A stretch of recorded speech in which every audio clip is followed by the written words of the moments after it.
to encourage you to come in, fill up the front and in the center row so that our speakers won't look out into an empty room or feel that is empty. And we really appreciate you guys coming back for this afternoon session. I know that the other session got out a little late and you needed an opportunity to eat and relax before you came back to this, so we really do appreciate you guys coming back.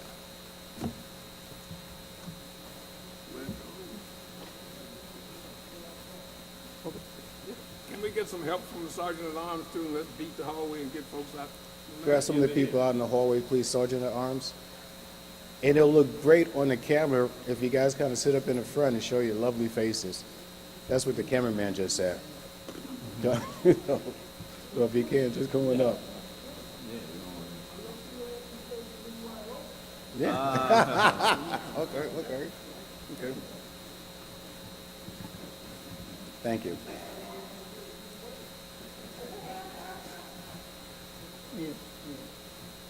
So I just want to say good afternoon. And thank you for coming. Every year that we hold this men's program, at the end of it, we always say we have homework for you.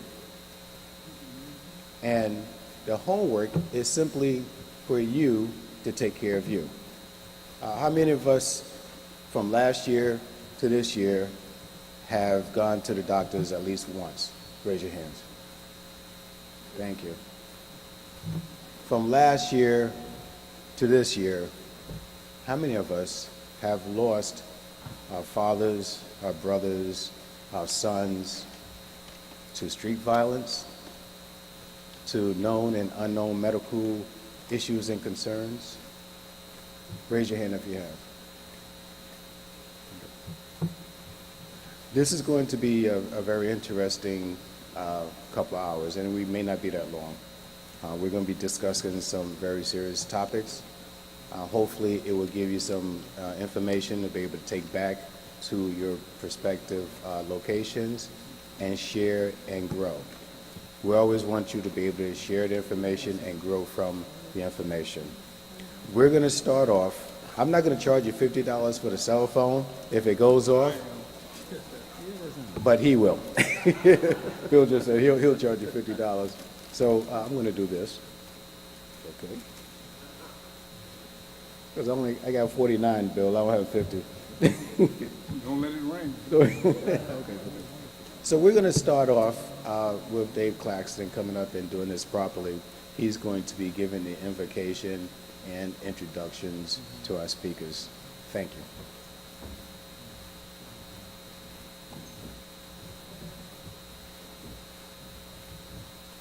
The Bible tells us that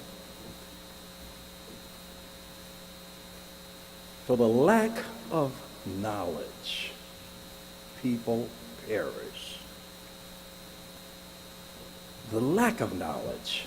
And that's what we want to do this afternoon, is to have a conversation about men's issues.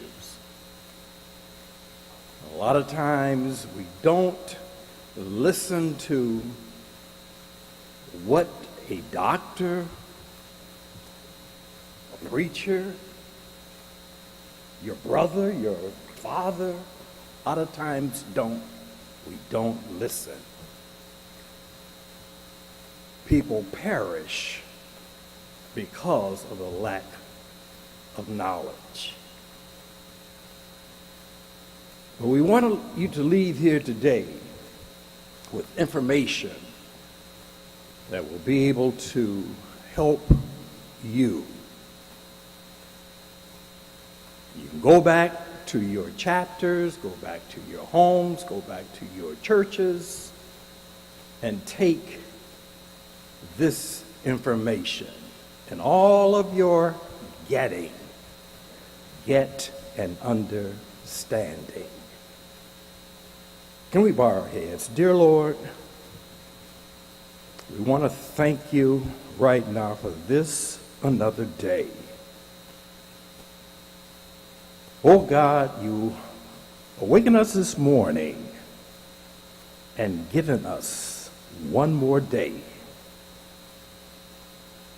We want to be productive, not just for ourselves, but for our families, for our communities, for those that we work with. And we ask for your guidance, because certainly this is something we cannot do of ourselves. For we know that in your hands there's power and victory. And we ask you right now, oh God, just to let your comforting power come over each of these, your children. And we'll thank you for it in the name of Jesus. And everybody said, amen and amen. The participants this afternoon, the Master of Ceremony will be our own President Emeritus, William Bill Lucas. Haven't heard of Lucas in a long time. Lucy. Kenneth Bradswell has been with us before, so he's coming back again to share with us. He's the executive director of Fathers Incorporated. We have a new visitor with us now to join this family, Reverend Elton Taylor from the Sweet Home Pilgrim Missionary Baptist Church, I believe in Albany, New York. Those will be the ones that you will be having conversation with. And again, this is not something that they're going to be talking at you, but we're going to talk together. Bill? Let me thank everybody who found time to come by this session. We've had a long day, but the subject matter here for us as men and women also is important that we share in some thoughts, some ideas, and some concerns. I first want to do a couple of things. Thank a couple of people who are responsible for this idea being put on the table, where we could get, as it started out, men together to talk about issues important to men. So those of you who've been with us for a while, hopefully you remember a brother by the name of James Webb from Local 420, DC 37 in New York City. It was his idea to bring this kind of discussion to the executive board of CBTU many, many years ago. And he took on the responsibility of thinking through some of the issues that affected us as men. Jim went on. The responsibility was then passed on to Gabe White and Willie Hughes to continue to carry this program through. And I'm not sure, I can't see the lights up here, but is Gabe out there somewhere? Where? How come you're right there, as opposed to down here? Leaders belong in the front. That's the way that works.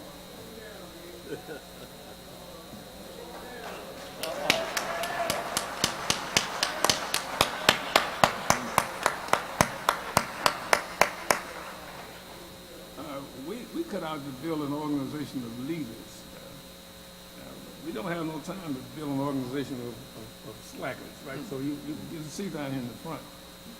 And I asked Gabe to come down here because I want to say personally thank you to Gabe and to Willie for the work they have done in keeping this together and moving us forward. We're all here because something bothers us that we do not normally talk about, nor do we want to talk about it. Many of us have spent a lifetime working hard, looking out for other folks, and as Willie said, barely takes time to look out for ourselves. And a strange circumstance. Since then, I was on a radio show one time from New York City, Westchester County, which at the time was the richest per capita county in the nation.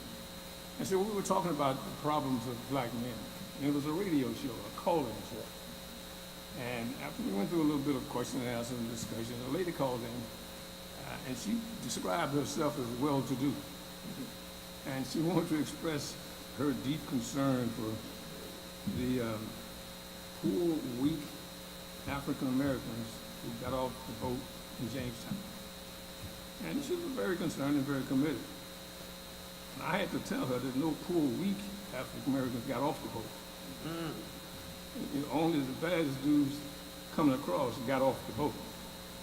But since then, we have experienced a steady decline because we were reluctant to look out for ourselves. So this session is about that. And I started, when we talked earlier, we don't have absolute answers, but we do have good questions and good recommendations as to what we ought to do to protect the lineage that grew from the first boat that landed. So I feel a sense of almost concern for how we look at ourselves and the future and potential contributions we can make. So I turn this program back over to Dave and let him do the introductions of the speakers, and we'll go from there. Thank you all for coming. Again, we will have the first presentation or conversation coming from Kenny Braswell.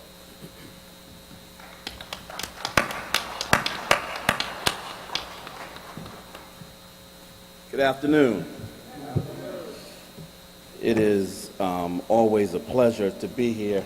This is, I think, the third time that I've spoken in front of CBTU, and each time it is more and more of a pleasure as I understand the history of this organization and its contributions specifically to black people in this country. And so I don't take it light that God has given me the favor to be here in good health and good spirits to share what he has put inside of me through my work and through my calling. I want to thank Bill. Let's give Bill a round of applause. Let's give Bill Lucy a round of applause. You know, the movement itself around being a good steward, you know, of black unions and trade workers and men and women who struggled with getting adequate wage earning jobs and having their life valued, to work in a field that is charged with looking at labor and not taking into consideration the labor of the labor, right? It would be a misstep for us. So given that we still have the laborer of the labor, I think that he deserves a much better round of applause that we gave him.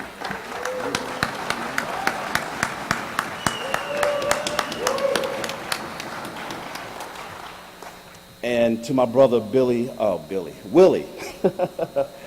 I got Bill and Willie and Willie Hughes, who Willie and I go back to Albany, New York, and I'll speak about Pastor Taylor in a few minutes, but we go back as laborers in the field of our community for a very, very long time. And so I am always appreciative of both friendship and brotherhood. And that is what the two of us have been over the course of our relationship. Whenever we were trying to do something significant in our community, we were always able to rely on each other. And even though I've been gone from Albany now 5 years, this brother still calls on me. And I appreciate you for doing that for me. Gabe didn't know you were here. Gabe was hospitality of Gabe. Every time I came here, I had a car, I had a cab, I had food, just being moved around. I thank you for that, brother. I'm glad you're here. And like they said, leaders belong in the front, not in the back. And so what I want to do today in the brief time that I have is to talk a little bit about my own lens. Pastor Elgin Taylor, who is to my left, that's going to kind of follow me up in this conversation. I joked with him earlier and said that we've been friends since Lee jeans and Puma sneakers. Some of y'all know about that. Some of y'all don't know about that. Some of y'all gonna have to have a young person teach y'all how to Google, right? Y'all gonna pick that up. So we've been friends for that long, and we have just, again, like Willie and myself, have been people in our community concerned about us. There's nothing wrong with being concerned about us. Nobody should make you feel guilty for feeling black and caring about black people and doing something specifically about black people. My resume starts with that. When people ask me, like all the other stuff that people read in my resume, the schooling and the jobs, whatever. I got three things on my resume that's important to me. One is I'm a child of God. Two is that I've been a man for 57 years. And three is that I've been black for 57 years. And none of those three things you could take away from me. None of those three things can you dispute. And all of those things add to who I am as a person and the conversation I want to have today. Corey, is that you? Man, I'll address you later. That cat, you're talking about somebody who is going to take the torch and move it forward. We need more young brothers and sisters in our space to embrace them, to understand where they are in this space and how to equip them with the level of wisdom that they're going to need to move through the complexity of our society that we're dealing with right now. Education without wisdom means nothing, young people. Yeah, you might not hear me or want to hear me talk about back in the day. You may not. You may turn your ear off when I say back when. You may turn it off when I say, when I was young, because you know that behind those three phrases is going to come a long story. But you better find the patience to listen to that long story, because in that story is going to be some jewels that's going to help you navigate the myriad of data and access to data that you have to be able to move forward and to get to sit on a podium and to say that I was in a movement for 40 to 50 years and impact hundreds of thousands of people, including my own people, just by myself and my own passion. You would want to, as we're going to end with this conversation around the end of life, you would want to consider what the dash between your birth date and your death date will mean.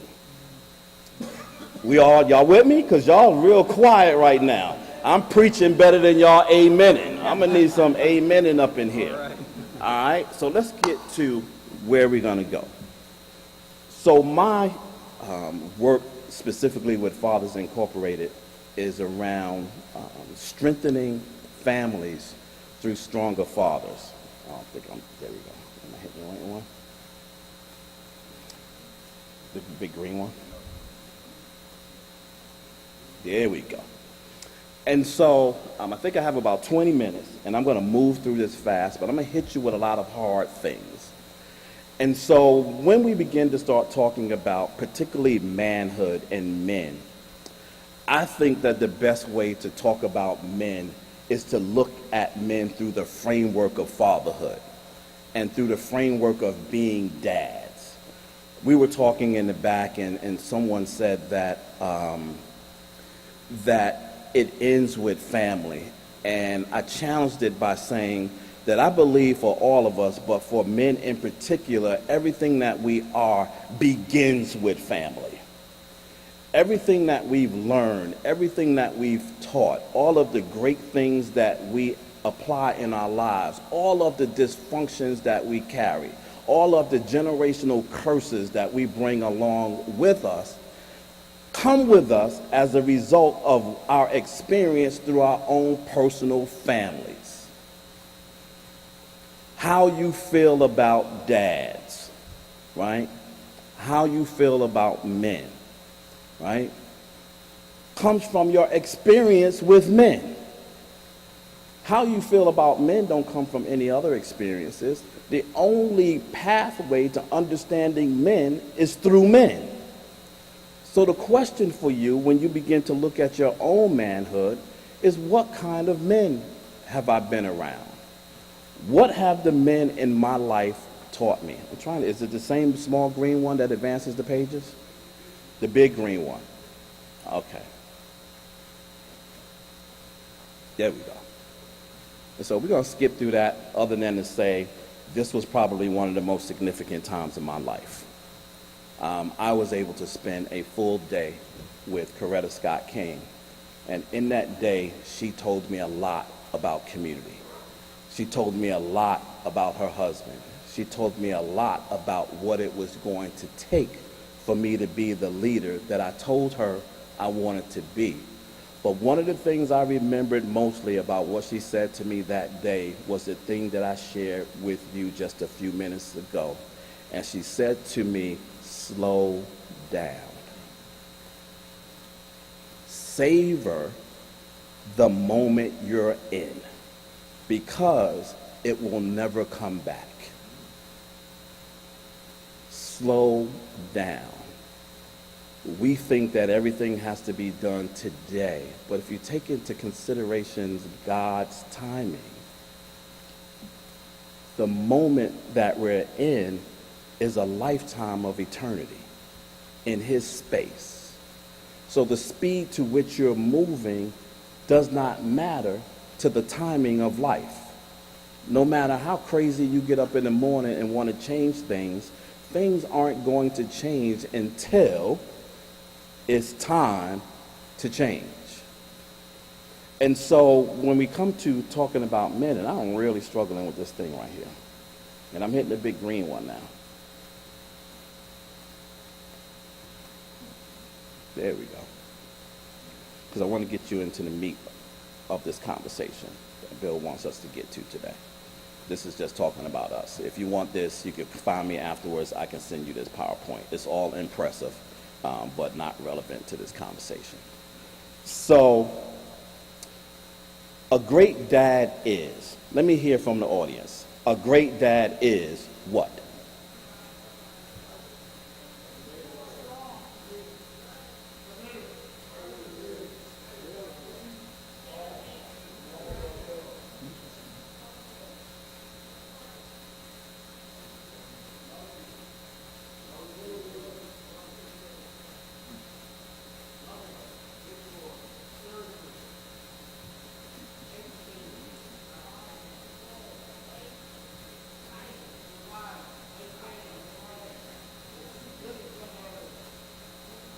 Bill, did you hear deadbeat?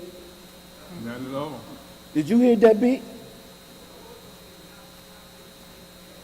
Okay, but I ain't hear deadbeat. So if, out of all these intelligent, educated people that can describe what a great dad is, why is that moniker attached to our men? Why do we embrace it? Why do we accept it? Why do we perpetuate it? If we know that is not the case in general for men. Now, do we have some that act deadbeat? Absolutely. Do we have some that have not stepped into the space of accountability? Absolutely. Do we have some that have turned their backs on their children? Absolutely. But I would submit this to you. Just because that may be their situation, it is not their existence. It is not who they are. They are what you call them, if they accept what you call them is true. They only know how to be what you describe them as unless they have a bigger heart to become more. And when they're not in that space, you have to back up and ask yourselves and them, where did you learn that? Who taught you that? Who left you? Who hurt you? Who told you that you didn't have any value? Who told you that you weren't relevant? Who told you that you didn't matter? Anger, my friends, is a secondary emotion. If you're mad at any man in your life, since we're talking about men today, anger is only the result of something that you have not resolved yet. If he has not been in your life, yeah, that's a tragedy. I didn't meet my father until I was 23 years old, and he died shortly thereafter. And I was angry at this cat for years. I'm talking serious angry, where I destroyed lives as a result of not understanding the benefit and value of my own manhood. When I look back at the women I trounced through because I had no compass and no appreciation for a good woman. Because women for me was what I made up in my mind based on what I saw on TV and in my environment. Because the deacons in my church was too soft to stand up in the space of my absence of my father and tell me like it is.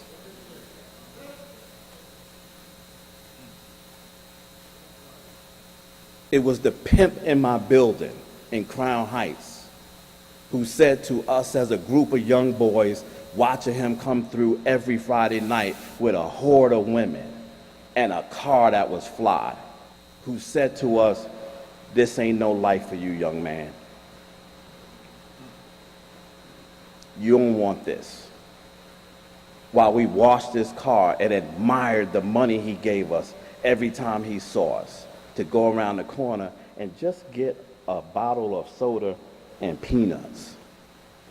But we thought he was giving us the world and what he was giving us through his money, when the value of what he was saying was what was coming out of his mouth and in his action. Young man, this ain't for you.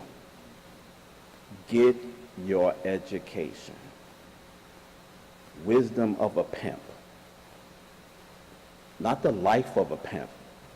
The wisdom of a pimp, who understood then that that life was not for the young boys that he saw, and secretly understood that if he had his way, he would not want to be what he was. Because someone lied to him. Somebody hurt him. Somebody taught him the wrong things about manhood. Someone didn't help him understand the value of a good woman. Y'all mighty quiet in the church house today. Y'all listening? How I'm doing, Pastor? I'm doing, you know, let the church say amen, right? But what do we know about dads, right? Because I would submit to you that how we feel about dads is only based on what we know about dads. So research says today that dads are more involved in child care than at any point in history. It also says that we are conscious about work and family life. We were talking about work and we were talking about men. That we understand now, differently than we understood before, that men actually have a value and an impact on children in the early stages of their lives, particularly around brain development. I know ladies don't like to hear this and they don't like it when it happens, but I rejoiced every time my children was born and the first words that came out of their mouths was what? Most of the mothers I know was mad from that point on. How dare you call that, you know what we say, right? You ain't even seen him yet. But he's in their spirit, because he's supposed to be in their spirit. right? And so they only call and reach out to what's in their spirit. And so we also know, and it's not in these slides, that it's less likely today that fathers are the sole breadwinners. That women are working just as much in the household and they're bringing just as much of the bacon home as men is bringing home. In fact, they bring in the bread, the Kool-Aid, chicken for dinner, chitterlings. I heard somebody call chitterlings the other day, right? They bring in it home, right? And men are now beginning to understand that the traditional position that they played in the lives of family is not good enough for today, particularly in low-income communities where it's not a choice now for two parents or one parent to stay at home. They're going to work, both are going to work for necessity. Middle-class families, I ain't talking about poor project families. I'm talking about middle-class families trying to pay their mortgage and the car note and all the fees that come with your children playing basketball and karate and football and baseball.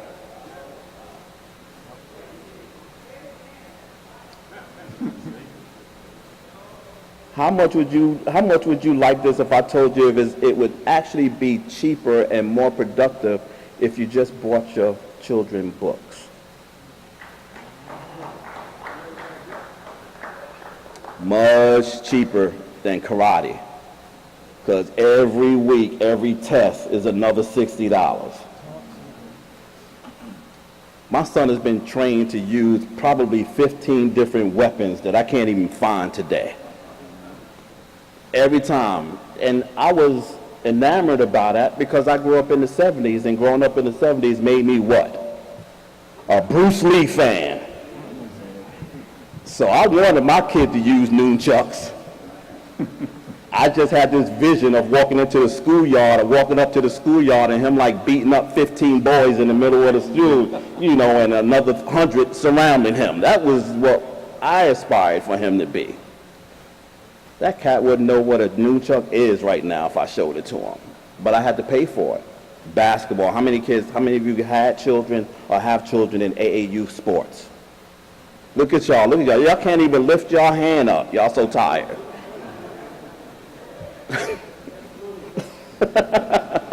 Y'all tired. AAU wears me out. This cat got four practices a week. Tournaments every weekend. He's an honor student. He's a black belt in karate. And how do I tell a boy who achieves at that level to slow down? Which is why y'all got to stop buying these Viagra pills. They setting you up for a failure.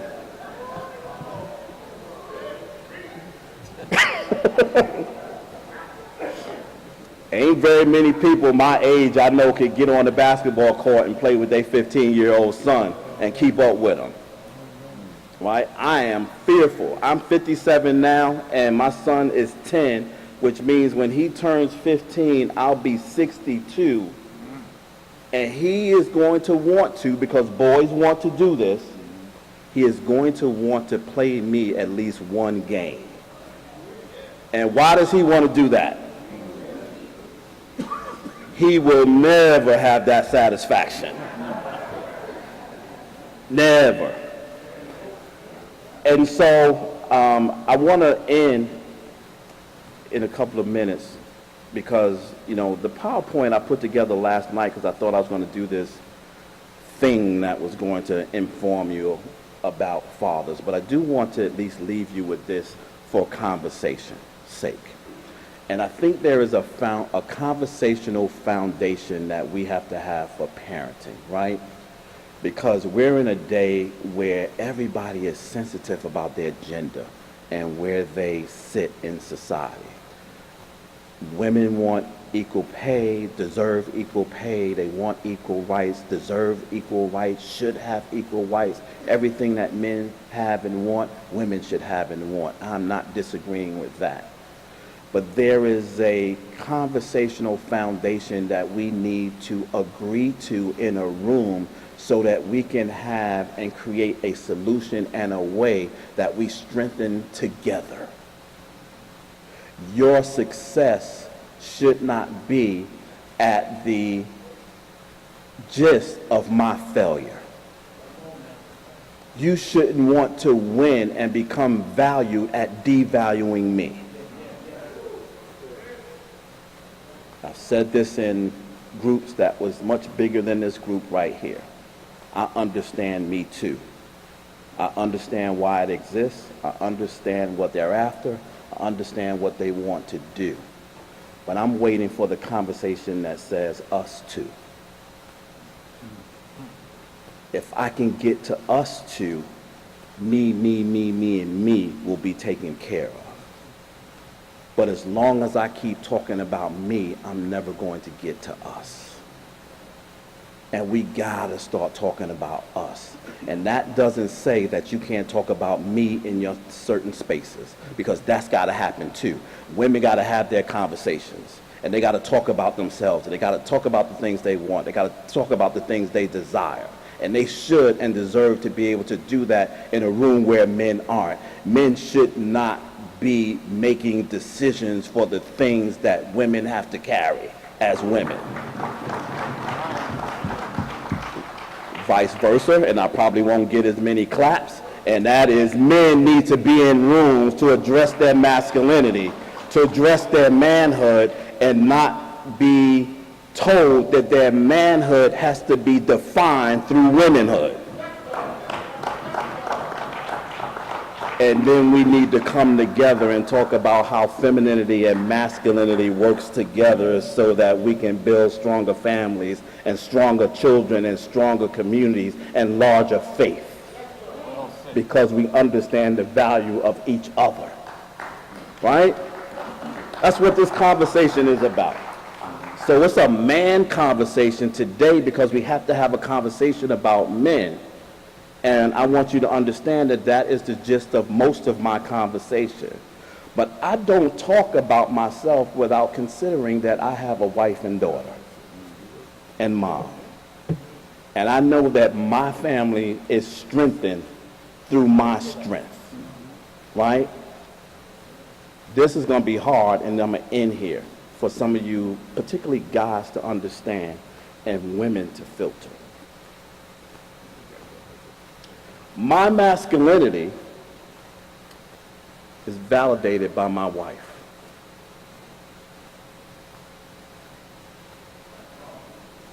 My masculinity is validated by my wife.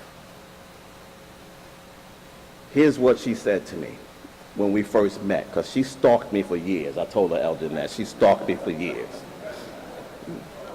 I got pictures too with her in places that I was at and we weren't together yet. She in the background. I'm like, look, there she go right there. There she go right there. One picture I have of her, she was eating something at a buffet at an event. I said, I was feeding her long before she came my wife. She was stalking me that way. Years later, when we finally got connected and God connected us, I said to her two things. The first thing I said was, it really didn't matter what God said to you, because until he said it to me, nothing was going to happen. Second thing I said was, how did you know when I was ready? And she said these words, and it's emotional for me. She said these words, God said to me, when I can follow him through you, you were ready.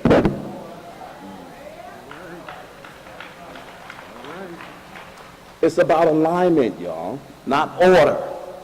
Because we get caught up in an order conversation, who's first, who's last. It's not about order, it's about alignment on principle, based on strengths, weaknesses, purposes, destinies, goals, and faith.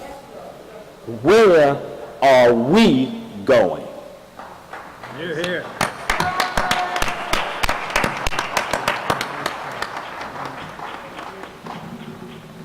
Very well done. I'm sure that's going to stimulate a lot of questions near the end of the program.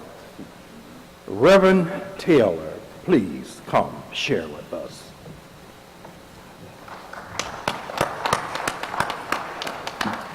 Good afternoon, everyone. Let me just warn you real quick, I'm a Black Baptist preacher. And I'm prone to, when I get up in front of a crowd, instead of just saying good afternoon, I usually get up and say, let the church say amen. Amen. So I had to remind myself here at CBTU, this is not a church setting, but I will say that from the responses that I heard, it's good to be among fellow believers. So with that, let me just express how honored I am to stand before you at this time, at this your 48th convention. And let me also give honor to the president of this great organization who spoke such a powerful message today. I was blessed to sit in the rear as he addressed the body this morning. And someone sitting in the vicinity spoke of a few of the words that he used. And I bent over and said to the lady that, no, those are just sentence enhancers. And sometimes people in my position wish we could use a few sentence enhancers. Let me also give honor to the MCs this afternoon and say it is such an honor to be in your presence. I certainly want to give honor to a legend in my eyes who I've had the opportunity to meet. Mr. Lucy, I thank God for you, and also for our MC, Mr. Claxton. And I also want to give honor to one of the coordinators of this program, Brother Willie Hughes. And it's just a joy to be in all of your presence. And then also, let me do this, and then I'm going to get into my presentation. I want to give a shout out to Brother Corey Ellis, who's the president of the Common Council in the city of Albany. Okay. My name is Pastor Elgin Joseph Taylor Sr., and I serve as the senior pastor at the Sweet Pilgrim Missionary Baptist Church in Albany, New York. I've been pastoring there now going on 10 years. And I also serve as the vice president at large of the Empire Baptist Convention of New York State. That convention encompasses at least 400 churches statewide across all of New York. I also, almost 2 months now, have recently retired from the state of New York. I've worked for 2 state agencies, the Department of Higher Education Services Corporation, and I just retired from the Department of Taxation and Finance as their affirmative action officer. So a lot of the work that I've done has been in EEOC, has been in dealing with human and equal rights. Let me start out by saying I want to just give honor to Brother Kenny Braswell for his presentation today.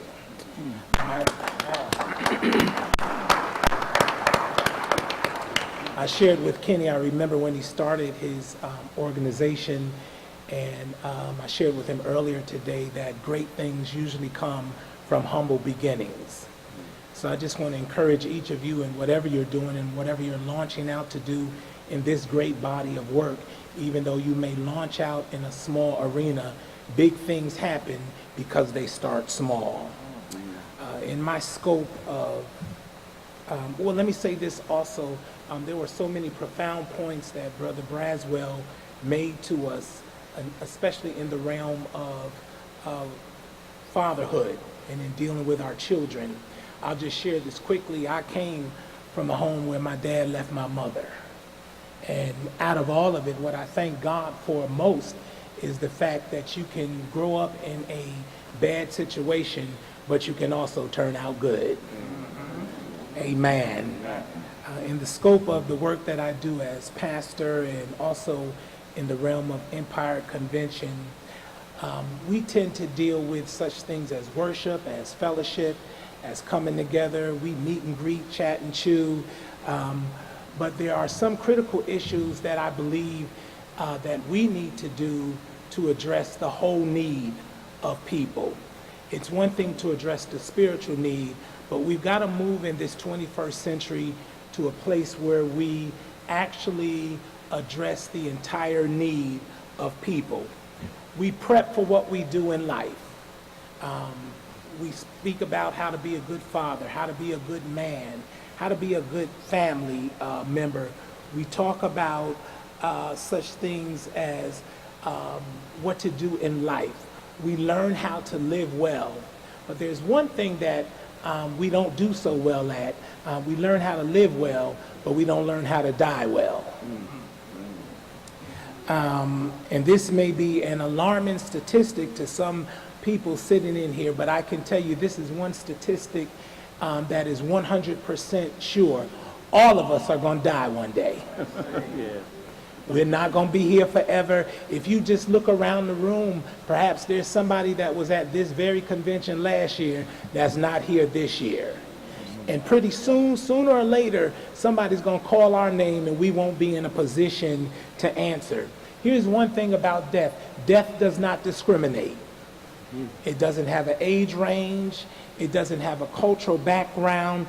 Death is surely going to come to everybody's house. It doesn't matter how influential you are, how big ball and shot calling you are, who you are, what titles or positions you hold. Death is coming to everybody's house. So as we look at the subject matter of health and well-being and wealth, and we also ought to be looking from a position, and I'm talking specifically to brothers now, we ought to be looking from a perspective of looking out for our families.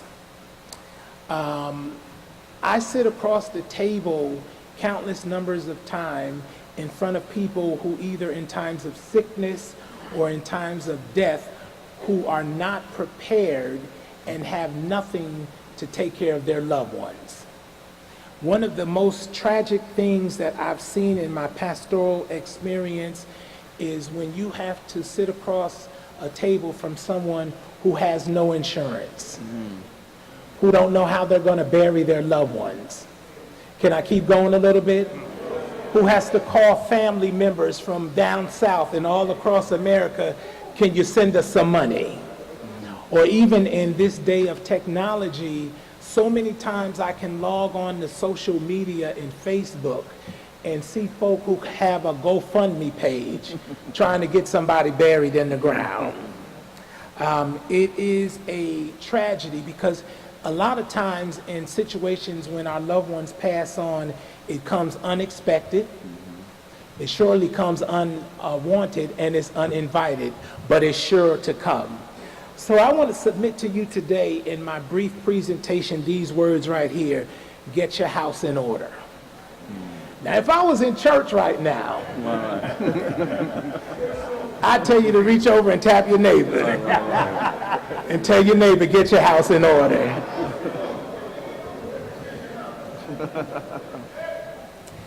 A lot of pastors and persons who do what I do tend to, in the sector of religion, we tend to deal with the worship issue and find ourselves satisfied with preaching folk up. But I believe what we need to do is move to a realm where we can help people live better lives. So to that end, one of the things I'm promoting, and I did this a few weeks ago back at our church, is promoting people to get their house in order. Here's a few things I want to share with you. Black men, for some reason, through the history of time, don't like to go to doctors. One of the questions that was asked earlier today is raise your hand if you've been to the doctors at least one time during the last year. And can I tell you, if you've only been to the doctors one time during the last year, that's a tragedy. Black men need to have regular checkups. I have a brother that was just diagnosed a few days ago with prostate cancer. And he's the type of person that don't like to go to doctors, don't like to take medicine. I'm the type of person where if I get a itch in my throat, I'm at the doctor's. And black men need to get in the habit of going to the doctors on a regular basis. Now, some people don't go perhaps because of health care, insurance, things of that nature. But in the day and age in which we live, there are too many things out there for us to take advantage of along the lines of health insurance for us not to go. So one of the things that the church has to evolve in doing is making sure that our parishioners know about things that are available to them for them to live better. I'm a strong advocate of promoting health insurance. Having health insurance, on the other hand, doesn't do you any good if you never go to the doctors. Somebody talk with me today. So it's important that we have health insurance, but then it's also important that we go to doctors, that we get checked up. And then there are such things as another critical matter in the church among African Americans is we don't have life insurance. You'd be surprised, people who work for years and years and years and don't have life insurance. We don't prepare for what's going to happen when we die. Again, I'll say it again, families are scrounging trying to get money to put us in the ground. When simply all we need to do is make sure that our business affairs are in order. So in this program that I presented, we had insurance agencies that came in and they spoke to persons, they spoke to individuals, they spoke to families with regards to getting life insurance. We used a couple of companies that may be familiar because they are nationwide. We use National Income Life Insurance. We use Combined Insurance. And these insurance companies are not only companies who set up for life insurance policies in the case of death, but they also set up specialty policies where, for example, if you have a husband or a man that's the sole breadwinner of the house, what happens when he suddenly gets sick and goes in the hospital? What happens when his sick leave runs out? What happens when sick leave with half pay runs out? Been there, done that. I don't look like what I've been through over the last year. Can I tell you that? Over the last year, I literally had 3 major surgeries. But thank God that I had set up a long time ago certain insurances, so when sick leave with half pay ran out, I had other insurance that kicked in. So the mortgage was paid, so the car note can be paid, and so it doesn't become a burden on family. Y'all with me? Also, another area that we tend to fail at, brothers and sisters, is we don't update insurance that we have. I sit across the table from people all the time who had a policy that they took out 20, 30, 40 years ago, and the beneficiary is dead, or nothing's updated on there. So what we have to do is not just make sure that we have insurance policies, life insurance policies, but we need to make sure that we keep them updated, that we need to look out for our family. I've tried to set things up. I'm blessed to have a 14-year-old son. It's the most trying time of my life. Amen. Amen. He's a good boy, but he's 14 and he's a boy. And most brothers can identify it is quite rough seeing yourself grow up in front of yourself. Am I the only one like that? No. And my mother, who passed away some years ago, used to tell me after some of the things I would do, she would say, "Baby, you just wait." And I waited, and trust me, I'm seeing the results of that. But I try to set up things to make sure that, God forbid, if something happens to me, and especially while he's a minor, that he's going to be taken care of. So, men, it's critical that we look out for our families. Look out for our wives, look out for our children, make sure that our business affairs are in order. There's another specialty insurance that's offered that's specifically geared towards taking care of burial expenses, and it's for that only. And these are some of the things that I want to encourage you that we need to put in place to make sure, and they have them in every region. They have them in every city. It's just a matter of doing the research of who to go through. We don't like to talk about death, but death is inevitable. And another subject matter we presented was the fact in talking about making prearrangements for our burials, making prearrangements for our funeral, going to a funeral home with our choice and making arrangements, writing down what it is we want, what our last wishes are.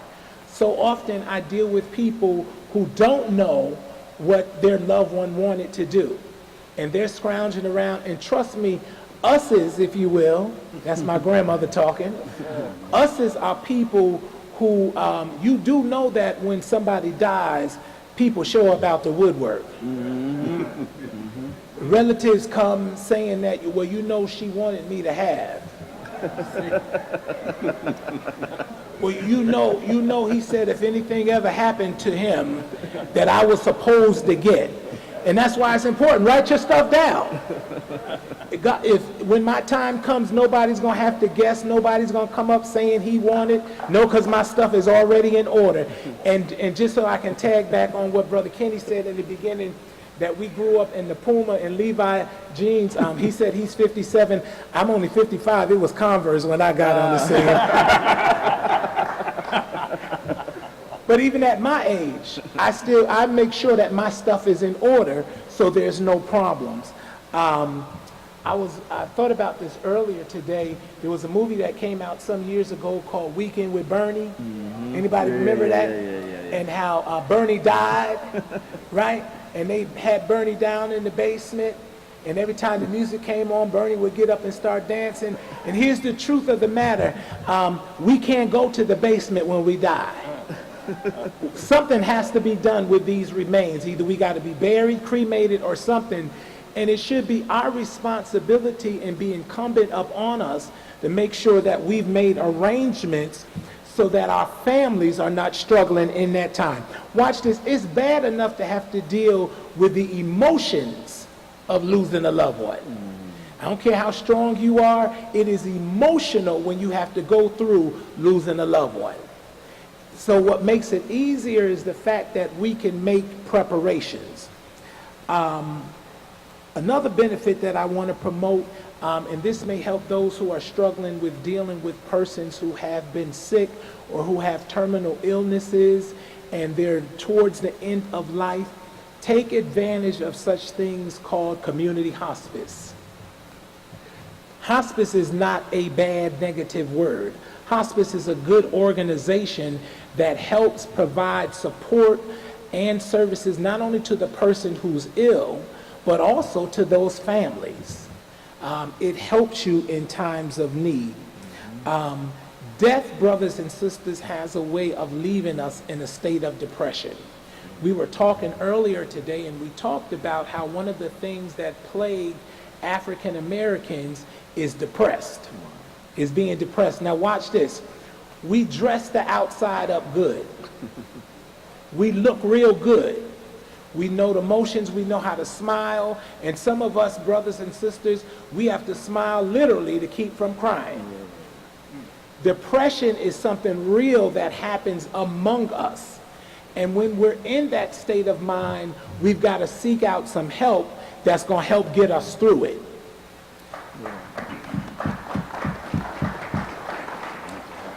So one of the things I like to encourage you to do is to take advantage of services that are provided and that will be a benefit to you. And I'm honing in on the brothers right now. Earlier today, we were talking, and Brother Kenny spoke about how in growing up, how we went to church with Mom. Anybody like that? Okay. Mom says, let's go. Or in my case, Mom said you had to go. You know, my mama was like, if you live in my house, you're going to church.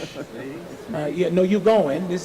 And not only are you going, but you're going to be happy when you get there. But watch this. It makes such a difference.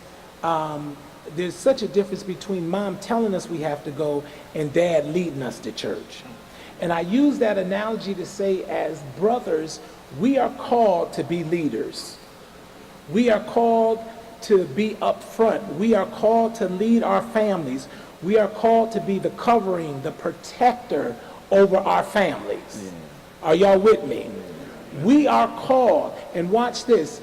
Brother Kenny also spoke about the fact in this day and age in which we live, most times you have dual breadwinners in the family, and sometimes the mother, the female, the wife, makes as much money as the man, or sometimes, in some cases, even more. Y'all with me?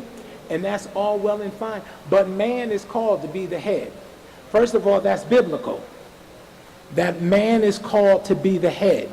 And no woman has an issue being submissive to the head when the head is doing what it's supposed to do. My grandmama used to say it this way, that fish stinks at the head. So what I want to encourage us to do as brothers is make sure as the head that we have the family in check. Because if we lead, the family will follow. Earlier today, Brother Claxton opened up with a passage of scripture from the 4th chapter of Hosea, verse 6, and it says, my people perish because of lack of knowledge. Some translations say, my people are destroyed because of lack of knowledge. And so you have set yourselves in a position today and throughout this conference to gain some knowledge, to gain knowledge about being a good father, to gain knowledge about health and wellness, to gain knowledge of being heads of families and to keep the family unit intact. Because you do know that the more we're divided, the more other entities can conquer us. But as we keep ourselves together, as we get knowledge to empower us, we won't be in a position where we'll perish because we've gained knowledge. And once we've gained knowledge, once it's been poured into us, watch this, our charge and responsibility now becomes to pour it into somebody else. So what I want to encourage you to do is don't leave this convention having sucked up everything that you've learned here. But leave this convention empowered and challenged and inspired to go share what you've learned here with someone else. Because the more we share, the more we help make lives better. So in closing, I want to say, let the church say amen.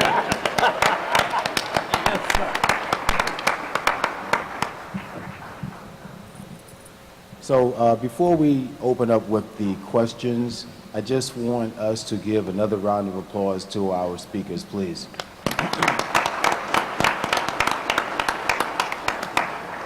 And I just want to start off by saying this. It was two very difficult topics to want to bring to this convention: fatherhood and death. There are two very large elephants in the room that no one really wants to speak about. Like the pastor said, death is inevitable. It's going to happen to every single one of us. And what we wanted to share with you, CBTU, and what we wanted you to do, CBTU, is let it be known to your constituents that it's not a hard thing to talk about. It's okay to talk about death. It's okay to plan your life accordingly. If you're not planning for life, you're not planning to live your life as prosperously as you can, you're planning for death. You're preparing for it. And then you leave the burden on someone else's shoulders. And that's not a fair thing to do. So we want you, CBTU, to do one thing before we open up for questions. Are you willing to take these two conversations back to your people? Are you willing to sit down and just have a dialogue with your people? I only hear that one lady saying yes.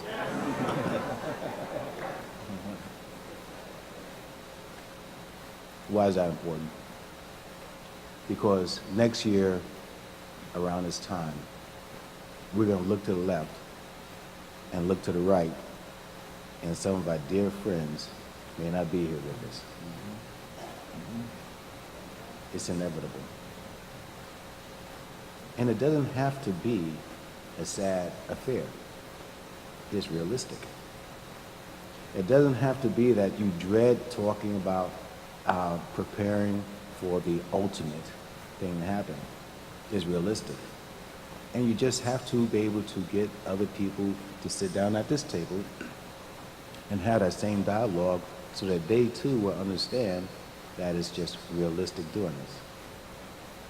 All throughout the theme of this convention, you're talking about dialogue, you're talking about sharing, you're talking about what I get out of here, just don't keep to myself, but to share with other people. So again, it was a very difficult thing to bring up, but it was necessary. How many of you have ever brought up the subject, whether in your families, in your churches, in your communities, on your jobs, about preparing for death?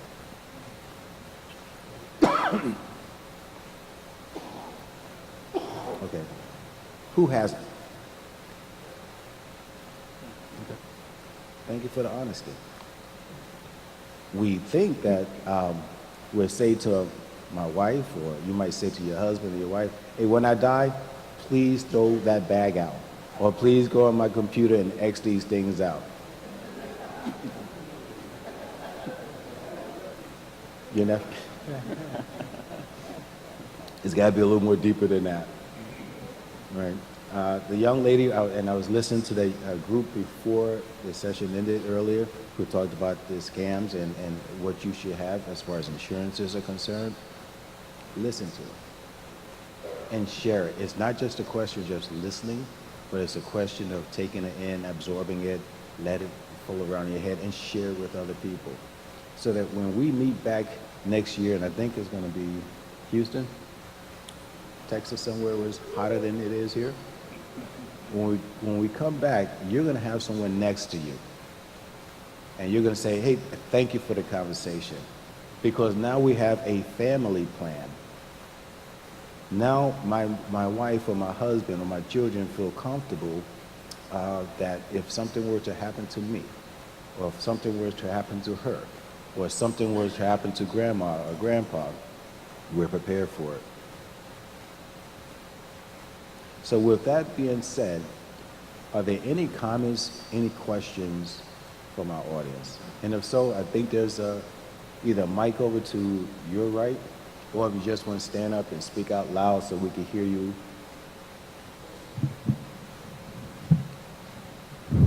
Yes, sir. Is it appropriate now? Is that coming from you? Yes. Okay, great, sir. Oh, well, I'm here. My name is Brother Linwood Whitchar from the New York chapter under Charlie Jenkins. First of all, I want to say it's indeed an honor and pleasure to grace all of your presence today. And with the two presenters, I hear there's a duality in presentation, but I wanted to have a critical comment on what was said. Respectfully, we understand that there's an alignment. This is where it's not a point of confusion coming. There's an alignment with our women and wives in relationships. But minister, when you spoke on my father left my mother. That left an impression on me as though that men in general, we don't leave a condition or a circumstance. So it led me to feel and believe that it further impresses upon you and me and us a double negative, once again, that the man is in the negative.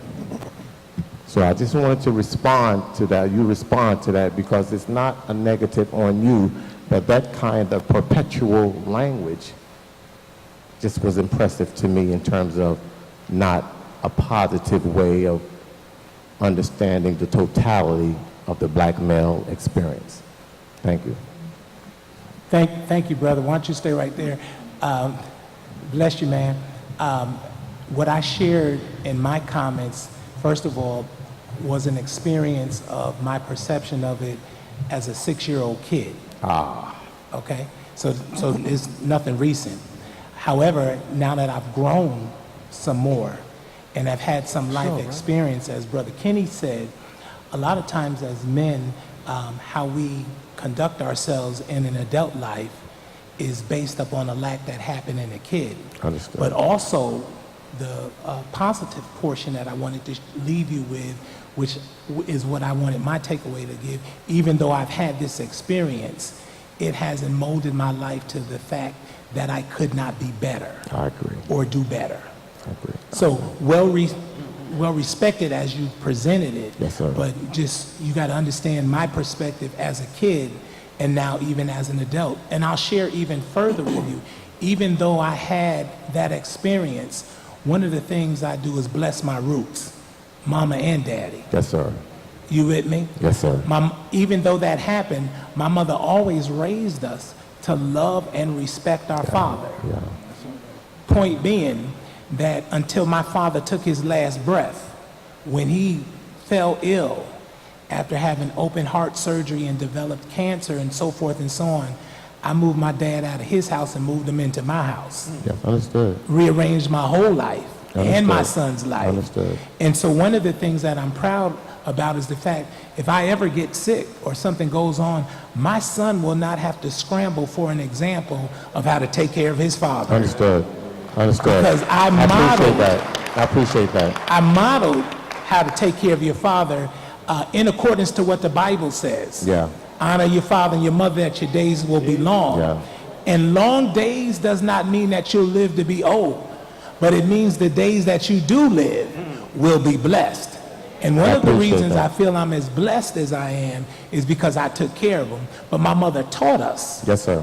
Her comment to us always, Yes, I sir. don't care what went down between me and your father, that's your father. And that is what we as men and as your brother need to hear. Yes, sir.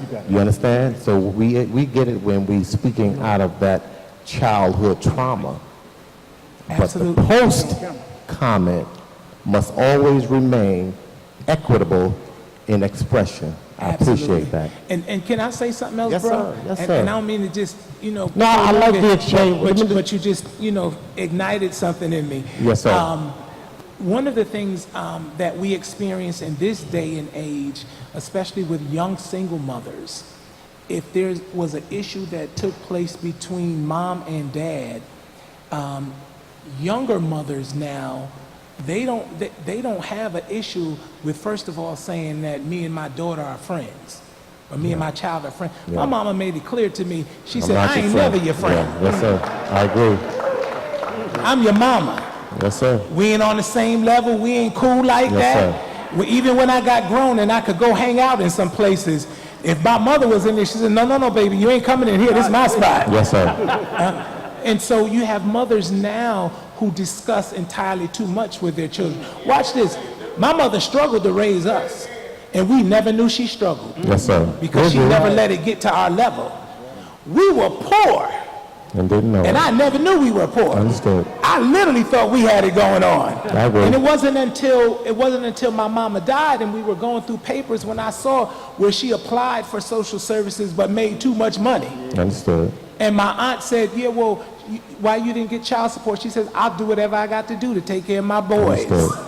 So what Understood. happens is now you have mothers who share all of those experiences with kids, and their takeaway is negative. Yeah. But I had a mom, and I encourage mothers all the time that I deal with, whatever you do. My mother, no matter what went down between her and my father, she never said a negative word about him. Yeah. In front of us. I wanted you just to understand it from a point of view where when it comes to men's development and our expression and our contribution to society, many of us, we know that the women is the origin, of civilization, but our contributions are hopefully significant and should be just as applauded in our development, so I like it because we talk about our women and it is equally should be expressed.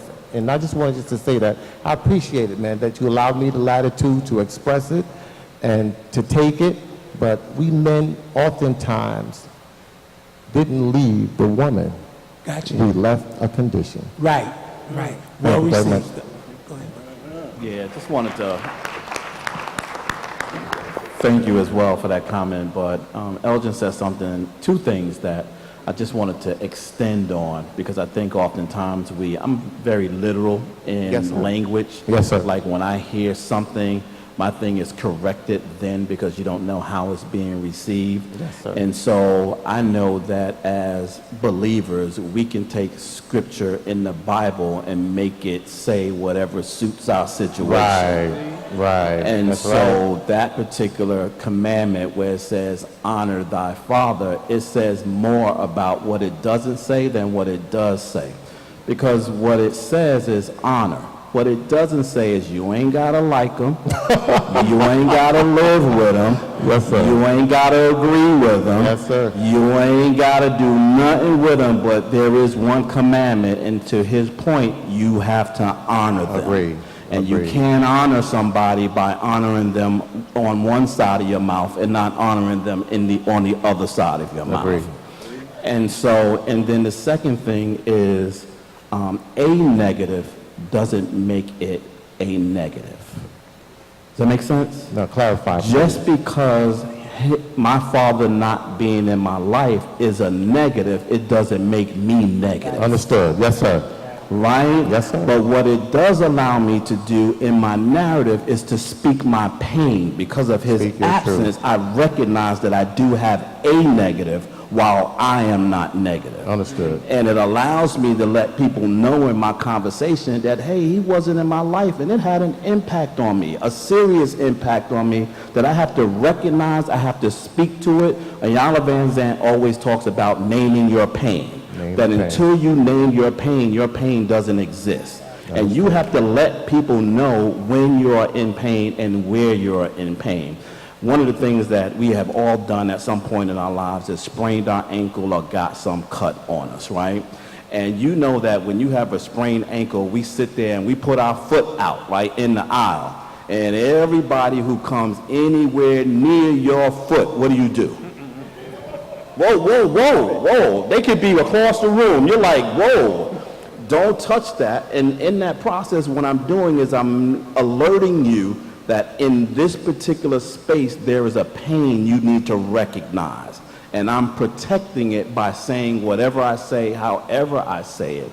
But in the dialogue, as you're talking about, I think sometimes, because the other thing that I heard you say, and correct me if I'm wrong, is the equalization of how we talk about our own self-worth and value.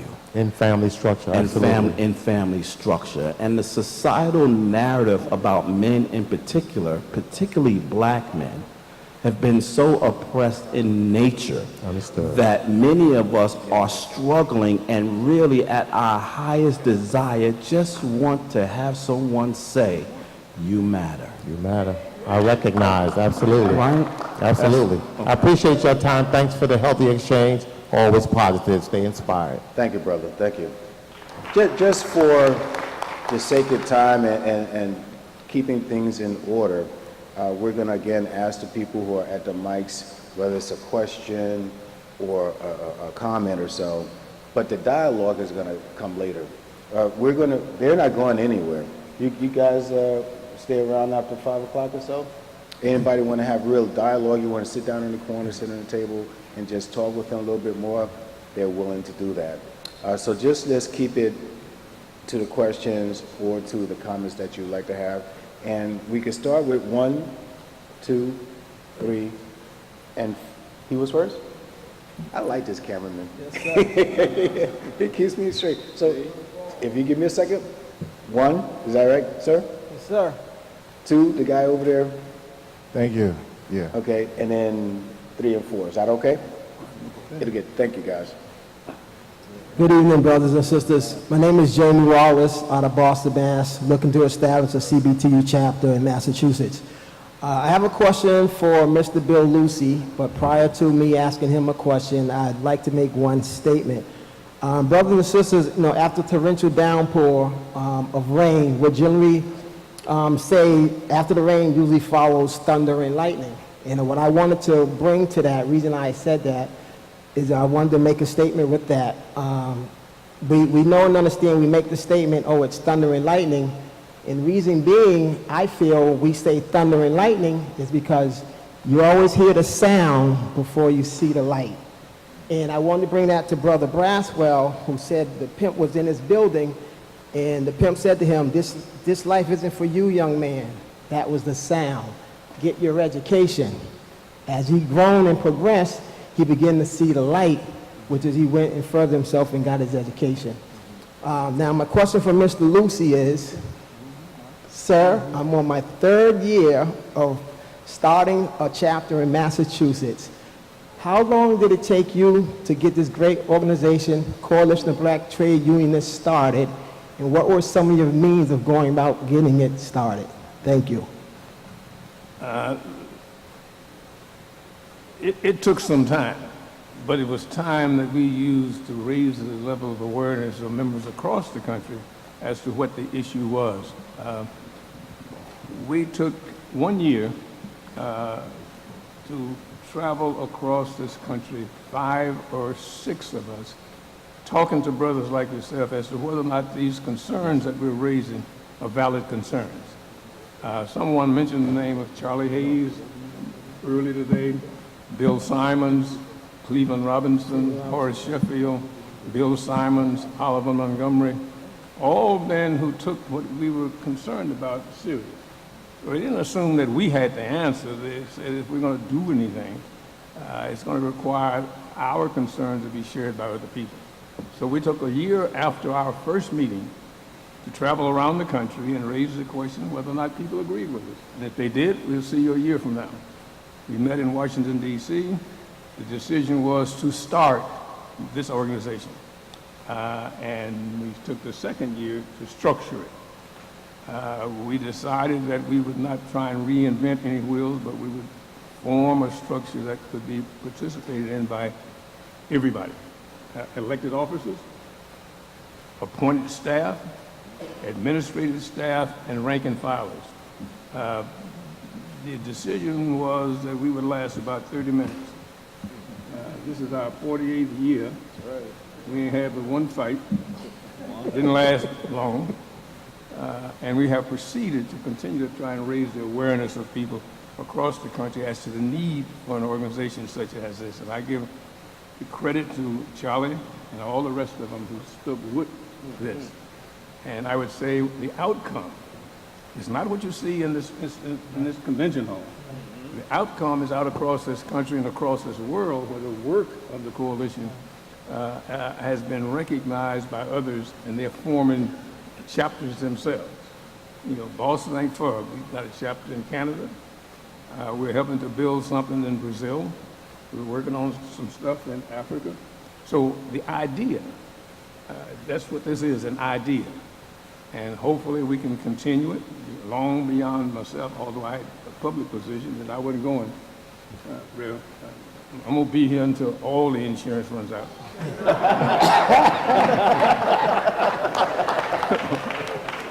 But it takes some work, and I'm not sure, is Terry in the room or Philip?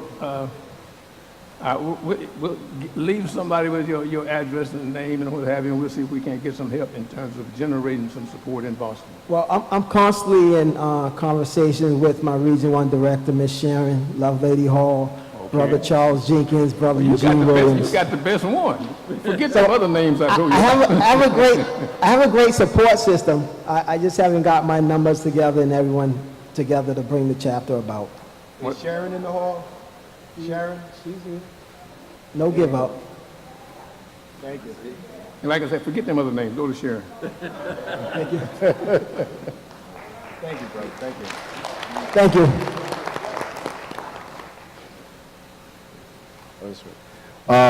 Good afternoon. My name is Eugene Williams from the New York chapter. Thank you. So one of the things that you had said earlier is about having a conversation with your family and wife and children as well. When I was coming up, we never had a conversation with my father nor my mother about anything regarding that. They was just worried about taking care of their children, but not having that part of the conversation. When my father died, It seemed like I was the one doing the work. Didn't know, no training, nothing of the sorts. A few years after that, that's when I had the conversation with my mother. Okay? Now, that taught me a lesson to have a conversation with my children. Okay? So, it could be something simple. But once we go out back to our different cities and we talk to our members about having conversations, a lot of times they will just go away from you. They don't want to hear it because it's a fear. And that's what it is. We go out every day, a lot of us go out every day and talk to our members, even something as simple as talking about retirement. And some of them will say, you know what, I'm not going to be here past 5 years anyway, so why should I even have that conversation with you? It's 20 years later, they still there.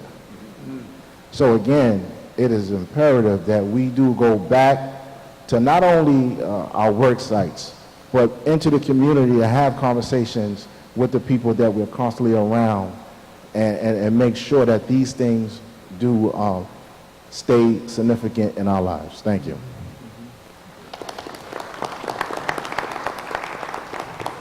Good afternoon. I'm Charles Bray from the International Longshoremen's Association in Charleston, South Carolina. Mr. Bill Lucy, and to the panel, and to everyone in there, I came to make a comment. And Bill and Gabe, I came to make a report, like I said that I would. The panel did a beautiful job today.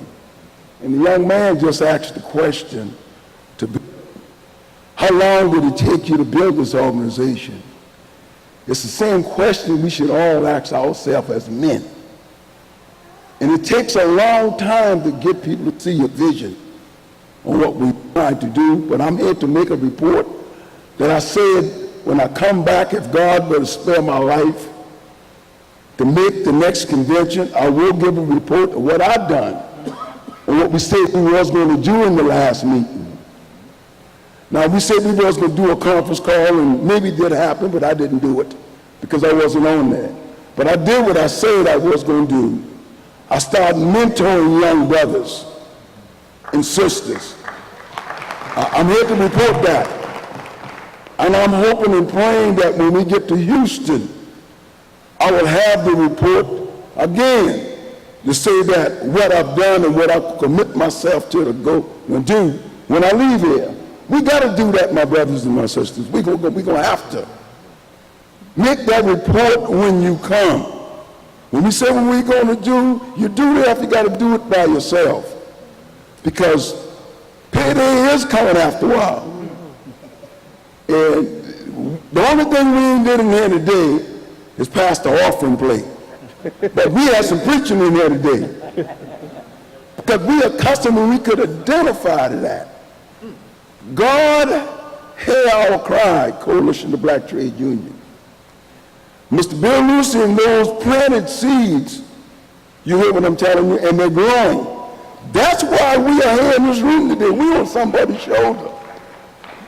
So now, I'm making the report to you that if God spare my life, when I come to Houston, I will be reporting again that God have heard our cry in our prayers and went into these communities, and God has actually made that light bulb go off into the heads of men. And because God is going to hold us accountable, brothers, because he gave us specific instructions. Do we there? Yes. So I'm proud, Bill, to report to you that continue to have this conference at this CBTU convention, because the Coalition of Black Trade Union is one of your only organizations that still have a convention every year for you to give your report. The average organization now, even some of the churches now, are going to have a convention either every 2 years or going to 4. So then, look what happened in between your dash and your life. So I would say to you, brother, let's don't get weary in well-doing. Amen. Then why put the numbers in some of the brothers that's not, should have been in there that ain't here? Leave them in the hands of God. But let the few do the work that's assigned our hand to do. That's my report. Thank you, Charlie. Before you speak, brother, I just want to say something. That man didn't just give his report, he gave his testimony. Amen. We need you, by this time next year, to be willing to stand up at the podium and give your testimony. He took it to heart. We gave him the homework assignment. Go do what we asked you to do. And he came back with his report. How many of you are willing to do the same thing? Raise your hands. Thank you. And we're going to continue with this brother in the back there. And I see you, you, and you. Okay? Does that work? Hello. Good evening, everyone. My name is Keith Walden. I'm a guest of the New York chapter. I'm not in a union.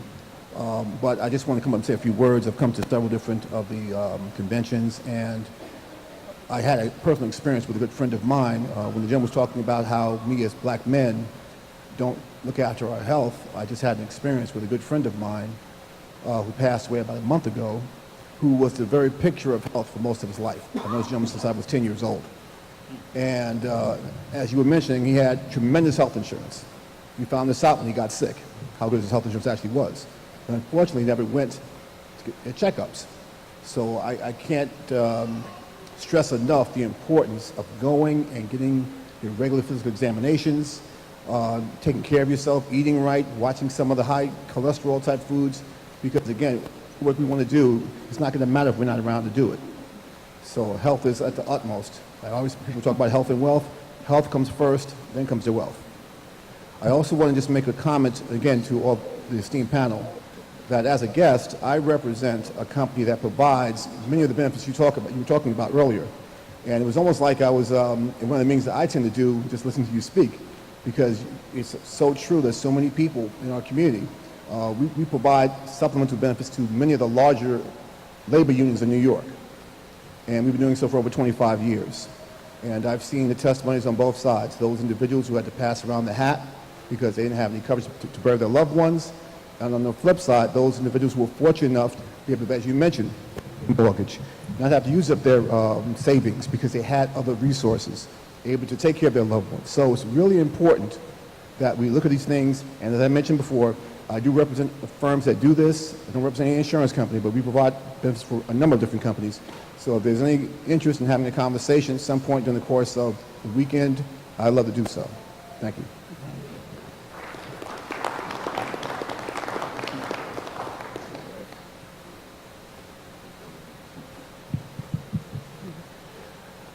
Good afternoon. I know I wasn't here on time, but I'm glad to be here to hear what I've heard up to this point.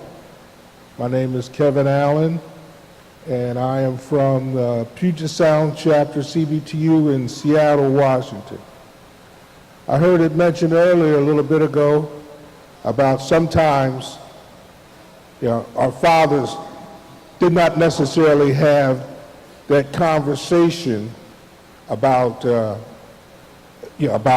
unions and things like that, and work and labor.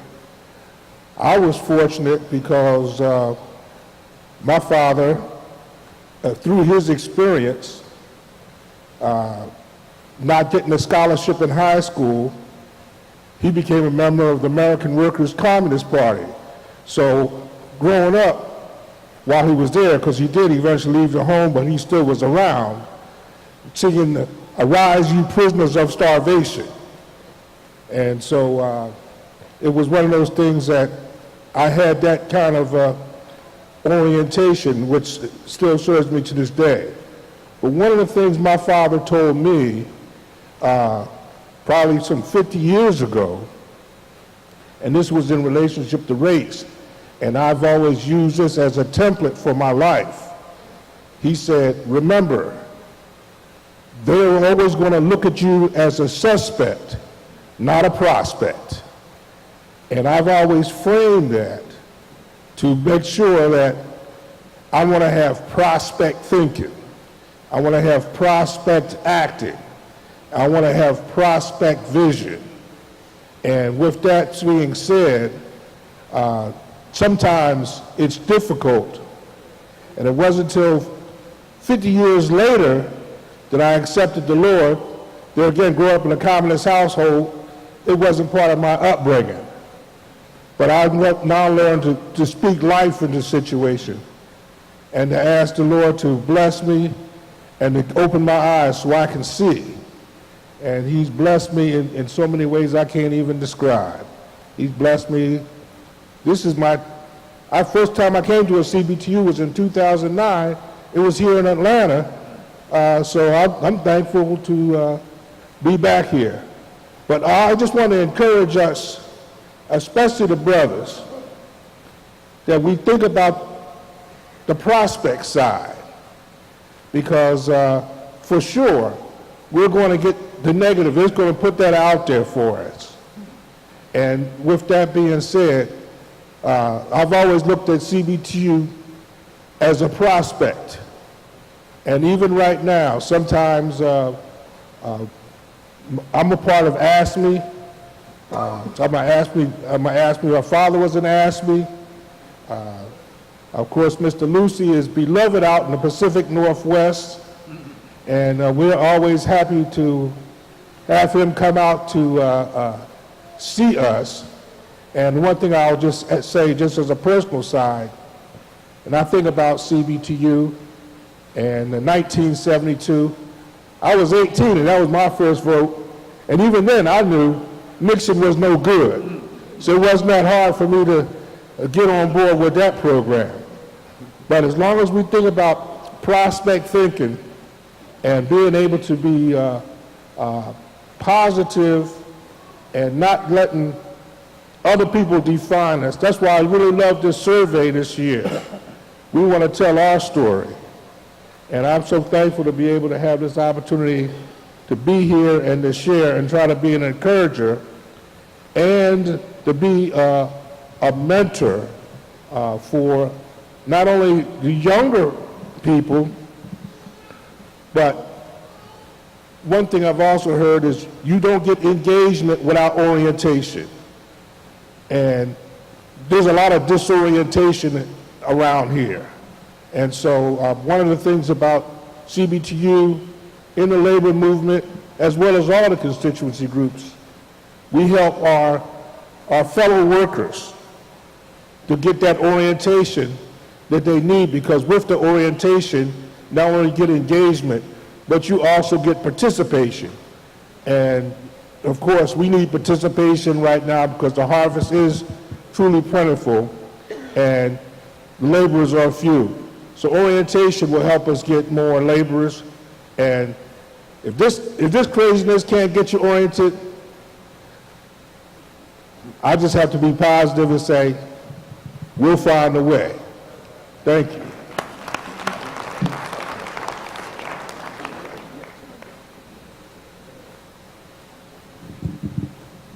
Good afternoon. Good afternoon. I'm Sharon Lovelady Hall. I'm the Region 1 Director for CBTU and a proud member of the Capital District Chapter, which is in Albany, New York. My brothers, Reverend Elgin Taylor, actually grew up, went to school with Brother Elgin. And also Kenny, I didn't know when I was in Albany, but I know of Kenny, and I know his daughter and his daughter's mother. So what I want to ask, and keep it in line with the topic, first off, I want to say I'm happy to see that there is a conversation of black men having a conversation with black men. And the other piece I want to put out there is that I am the fourth daughter of 5. So my father had all girls. He did not have boys. So my question to you, and I know we're talking about health and death, my question to you is what advice do you have for daughters? Because, you know, we were really close with my mother.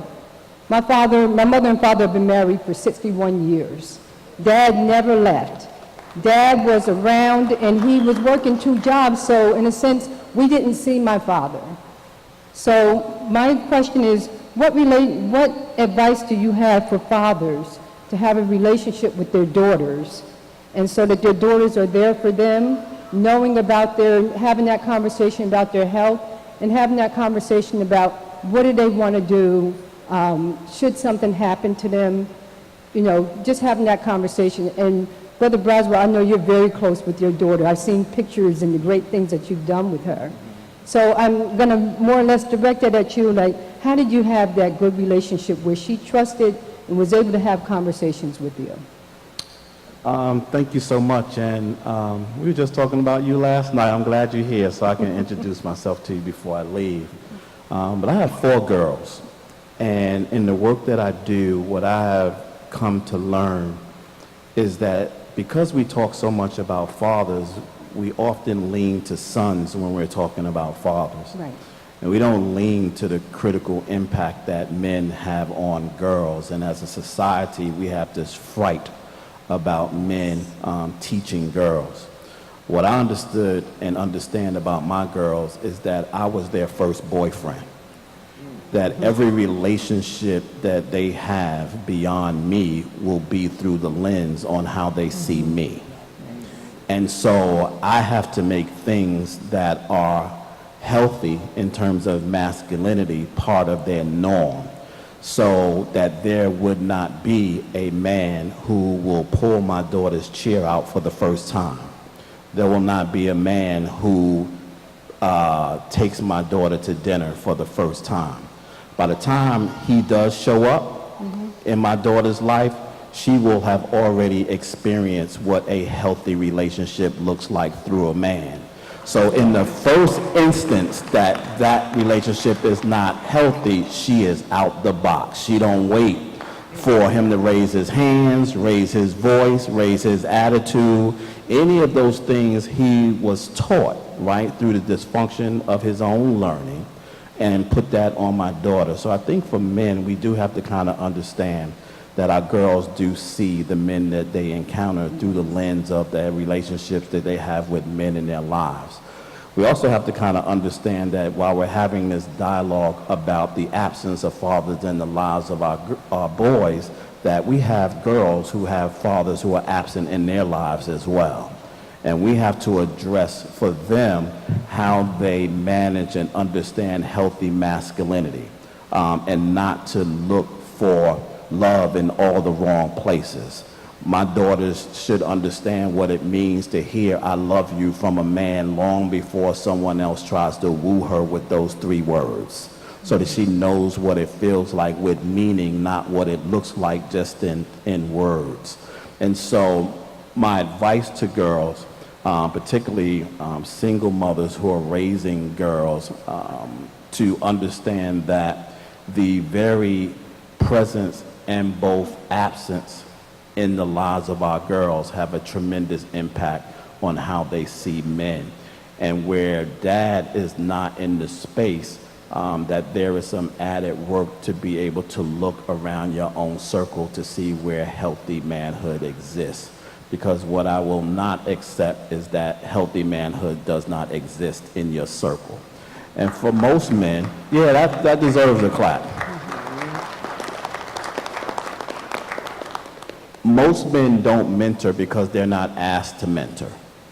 Because we're in a day and age now that we just can't roll up on people's kids and be adults, right? We talk to teachers all the time. You know, they can't roll up on people's kids like they used to be, because they never know if mom or dad's going to show up at the school, you know, with grease on their face, putting their sneakers and their hair and their ponytail back, right? Because we are quicker to go in and defend our children against their teachers than we are to defend our teachers against what we don't know about how our child has interpreted how the teacher was disciplining them.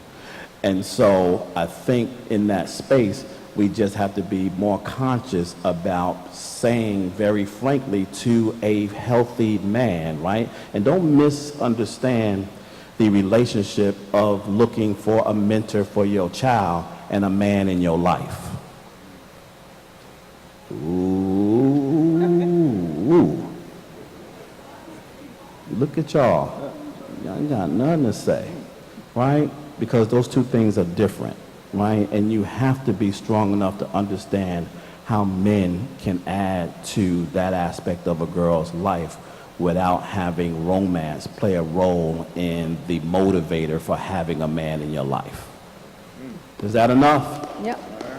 Yes. So I just one last comment, and this just basically for the men's committee. And this is, only thing I want to say is we have this pen that says stand with black women. I'm a little disappointed that we don't see more black women in this room right now to be here to have this conversation and be able to hear how we can be there to stand with our black men. You're here. You're here.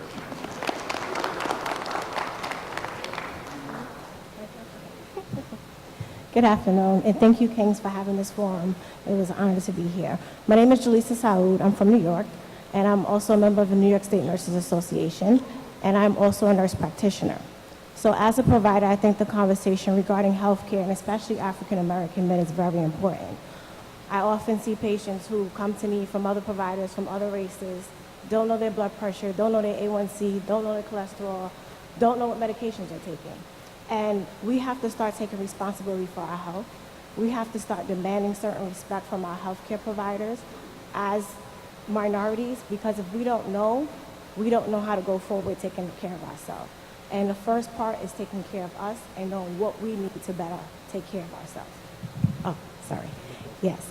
So with that being said, I encourage every male here, if you can, to go downstairs. We're doing blood pressure screenings for free. Know your blood pressure, know your medications. Please visit your healthcare provider, because black men are dying at alarming rates from strokes, heart attacks, prostate cancer, which is all preventable. Another serious topic for black men is depression. A lot of black men now are suffering from depression and committing suicide at alarming rates.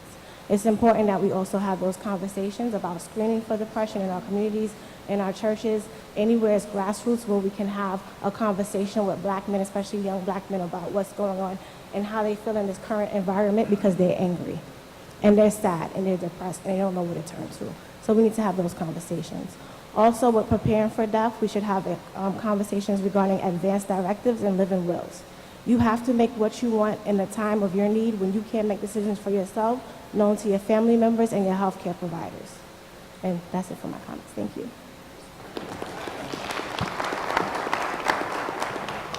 Sounds like you got some skills.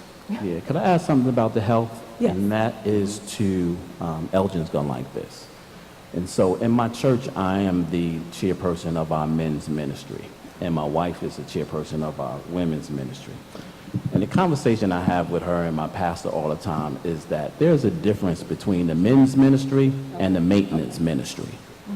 Don't call me every time you need somebody to move a chair, change a light bulb, or mow the lawn. Because the guys that I'm dealing with in my men's ministry, they can do that with their hands tied behind their back. Create a men's ministry, a maintenance ministry. You know why? Because my wife mows the lawn better than me. She might want to be in the maintenance ministry too. She might want to lift the chair, change a light bulb. Don't just assume that because we're men that we only need to be able to use our hands and not pay attention to our minds. And so I love what you said at the end, because I think one of the critical components, and I just had a Facebook Live event last night with Dr. Jeff Gardia, and we spent an hour talking about the destruction, the emotional destruction of men and fathers. And how do we rebuild? We were talking earlier about getting men to vote, right? To getting more people to vote. And our conversation was around people engage in what they feel good about. And so if you don't have hope and you don't believe that your voice has value, you're not going to engage your voice, I'm sorry. And so for men in the mental health space, it's very hard for a man to say, I don't really know how I feel right now. Because to talk about my feelings in one way or another exposes a level of weakness, then I'm not sure if I'm ready to be vulnerable in front of you and expose my weakness, because at some point in life, you may take my weakness and turn it against me. So we won't even share that we're hurting, that we're depressed, that we're stressed. I was telling Elgin a little earlier, I said for the most part when it comes to men's health, we're going to keep moving unless it's broke or it don't work. That's when we're going to show up at the doctor, right? But to get men in safe spaces where they're amongst other accountable men who don't judge them for how they express their feelings is an important thing for us to think about with respect to our community, because men in particular need an acceptable language to express their feelings in a way that doesn't allow their heart to become vulnerable. And since before you sit down, I was talking about your skill set. You're from New York. Yes. And are you willing to share your skill set with others and help go into the community and help train brothers and sisters on how to take care of their health and look for those signs and signals? Absolutely, I do that now. Not only do I mentor nurses, we often have community health fairs. If churches, schools call me, I go to the schools, I go to the churches. Our organization, New York State Nurses Association, that's why we volunteered here to do blood pressure screens and do education with our members, not just men, but women as well, about blood pressure and eating healthy and medications. And it was 2 cases where we reviewed medications with someone and they were on the wrong medication. So it's very important that we have these things here, because sometimes these events are where our intervention happens and we save lives. Okay. The reason why I bring that up is because now you have a wealth of information and a source to go to get started. We want you to get started. And if this sister can sit down and she can share her number with you, please do so. Speak to her afterwards and just say, how do you go about doing it? A lot of times we stop ourselves from doing anything because we don't know how to get it kick-started. So you need to find people who are willing to say, these are the steps that you can take to make this happen. So if she's willing to, when we're done, please. And there are other resources in this room. So any nurses, doctors, or anybody in the health profession in this room? They're downstairs. They're downstairs. whole Anybody table. else here? Okay. Those are people you seek out. Thank you very much, sister. Before we do, I want to add one more thing about the health piece. And I don't know why I didn't think about this before. And this is for the women in the room. You have a power over encouraging men to pay more attention to their health than you think they have. The only reason I care about my health is because my wife is concerned about my health. She's the one who's saying you got to eat better. Don't drink that second Coke. Don't drink pineapple Fanta. Don't do this. Don't do that. And it's not because she's trying to control what I eat. What she is saying to me is that I need you here as long as your body will allow you to be here. And for you not to take care of your own body is in disrespect and says something to your family that you don't care enough to take care of yourself, not to be here for us. The second power piece is with your children. The only other reason at this age that I'm concerned about my midsection and or my gut is because my 10-year-old son uses it for his own humor. And in order for me to stop him from joking about my stomach, I got to get rid of it, because he's not going to stop until it happens. And so as women in the room and as children, just pay attention that you really do have a power to influence the men in your life, not just your husbands, boyfriends, but your fathers, your grandfathers, your uncles, your cousins, your pastors, the deacons in your church, men around you, to ask the question, when's the last time you seen a doctor? The next time I see you, next Sunday at church, I want to know that you've made an appointment to go see the doctor. You're above 50 years old. When's the last time you've had your prostate checked? Right? So if you love us, right, I'd rather you ask me that question than wear a pin that says you support me.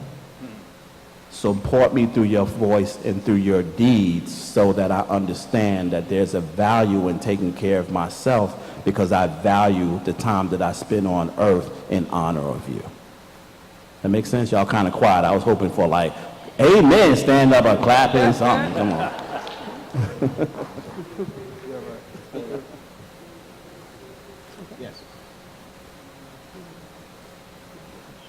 Hi, my name is Lisa Wilkes, and I'm from the Detroit chapter, and I'm glad to be here. And it hits home with me because a week and a half ago, we had to bury my father. My father passed away, and we buried him on Monday, this past Monday. And it is so important to have these conversations because my mother knew exactly what my father wanted. And to not only have the conversations, but to also be prepared. Because my father worked in the auto industry for about 36 years. So I thought that, he had a good policy that would cover him, but he didn't. So that's very important. However, fortunately, he did have 2 other policies. So everything went well. But I just encourage everyone to know exactly what your policy covers. So when you leave here, especially if you've had a policy for a long period of time, you really need to go back and look at it and go over that policy just to make sure that you are covered, because you don't want to leave your family's burden with, having to bury you and to go through all of that. So I do encourage you to please go home and look at your policies and be aware of exactly how much it covers and what it covers.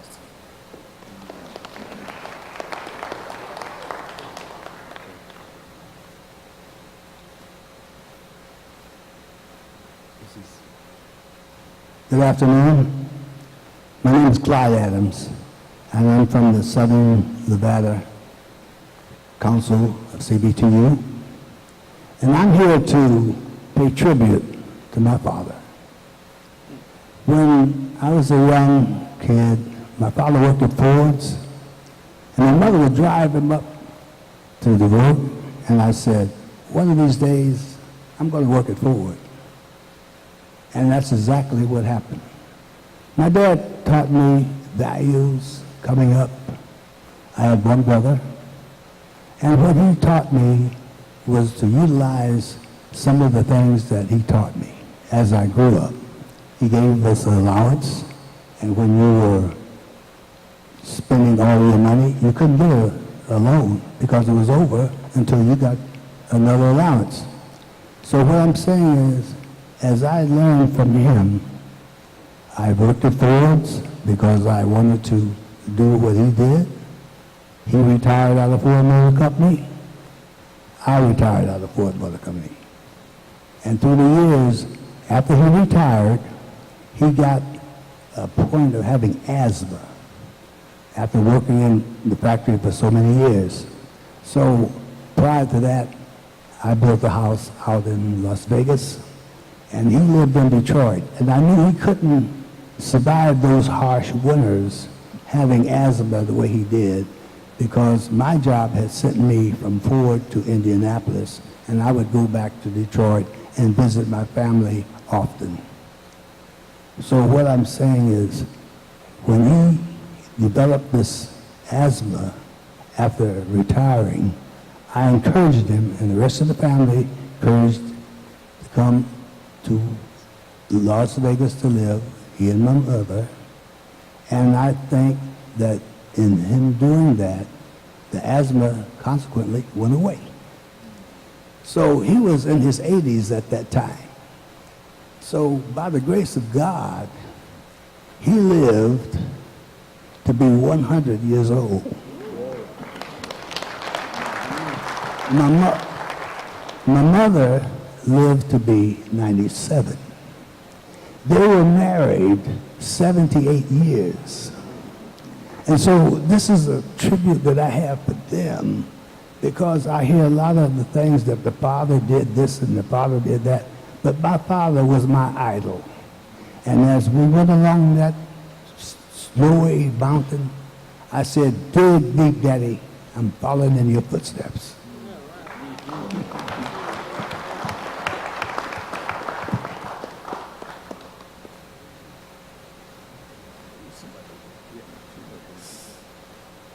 Good evening. I'm I'm Dominique Melvin from the St. Louis chapter. Um, as a practice of one of our black grassroots organizations, the Organization for Black Struggle, in a room full of elders, we always ask for permission to speak. So do I have permission from my elders to speak? Speak on. Okay, thank you. But I want to speak to a few things that was brought up, and I have a question. One of the things is toxic masculinity that my brother was speaking about, manipulation of the mind and honoring your mother and father regardless of the decisions they have made. So I had a dad, and it was actually the opposite from most black families. My mom wasn't the one that was around, so I grew up without her. But at the same time, my dad, he exemplified practices that I don't want to pass on to the next generation, like punching me in the chest because he don't want me to grow up soft, or honking the horn or yelling out the window at a sister because she has nice assets, right? And as a young man, I realized that that's disrespectful. You know, that's a queen. Respect her as such. But that's not a practice that was taught to me. I had to learn from his mistake, right? And that's what I pass on. So speaking to what the brother was saying about, just because it's a mistake, you don't have to be the mistake, right? And on another note, my mom, she always put men before her children, and she dealt with mental and physical abuse. And speaking to the fact that a man being the head, she always believed, so it was easy for him to manipulate her. So what are you all's thoughts, comments around toxic masculinity and manipulation of the mind, especially women, which I feel like a lot of men do take advantage of? And I do want to say this, both of my parents, I honor them because without them I wouldn't be who I am, and without my struggle I wouldn't be who I am. So I don't hold anything that I brought up against them. I love my parents.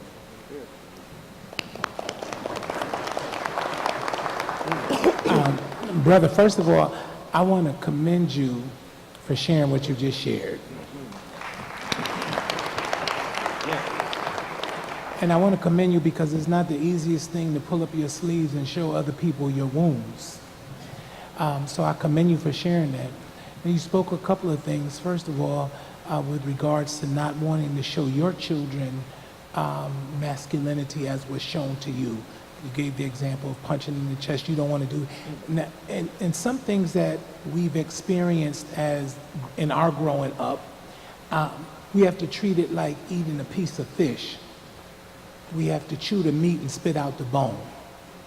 So there's some things that you may have experienced, but you don't want to pass that down. Some things happen to us based upon the fact of generational cycles, generational curses. So, like, for example, one of the things that was a struggle in my family that I saw growing up was alcoholism.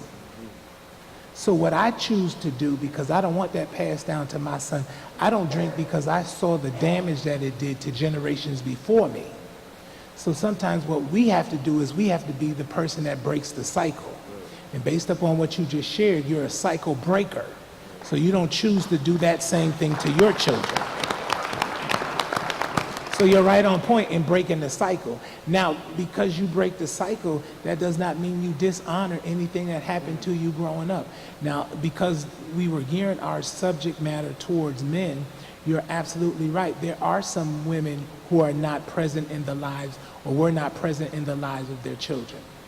And, you also spoke about, your mom choosing men over her children, or, honoring them or respect them.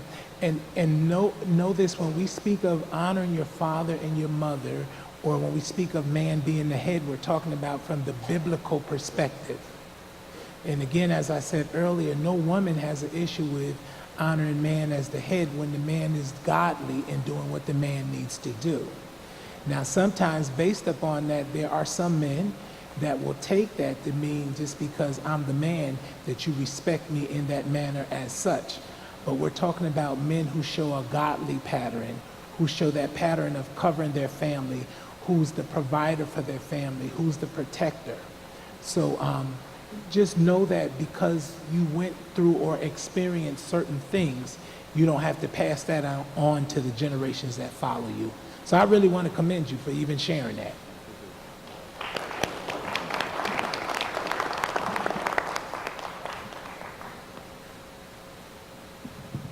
Good evening, CBTU.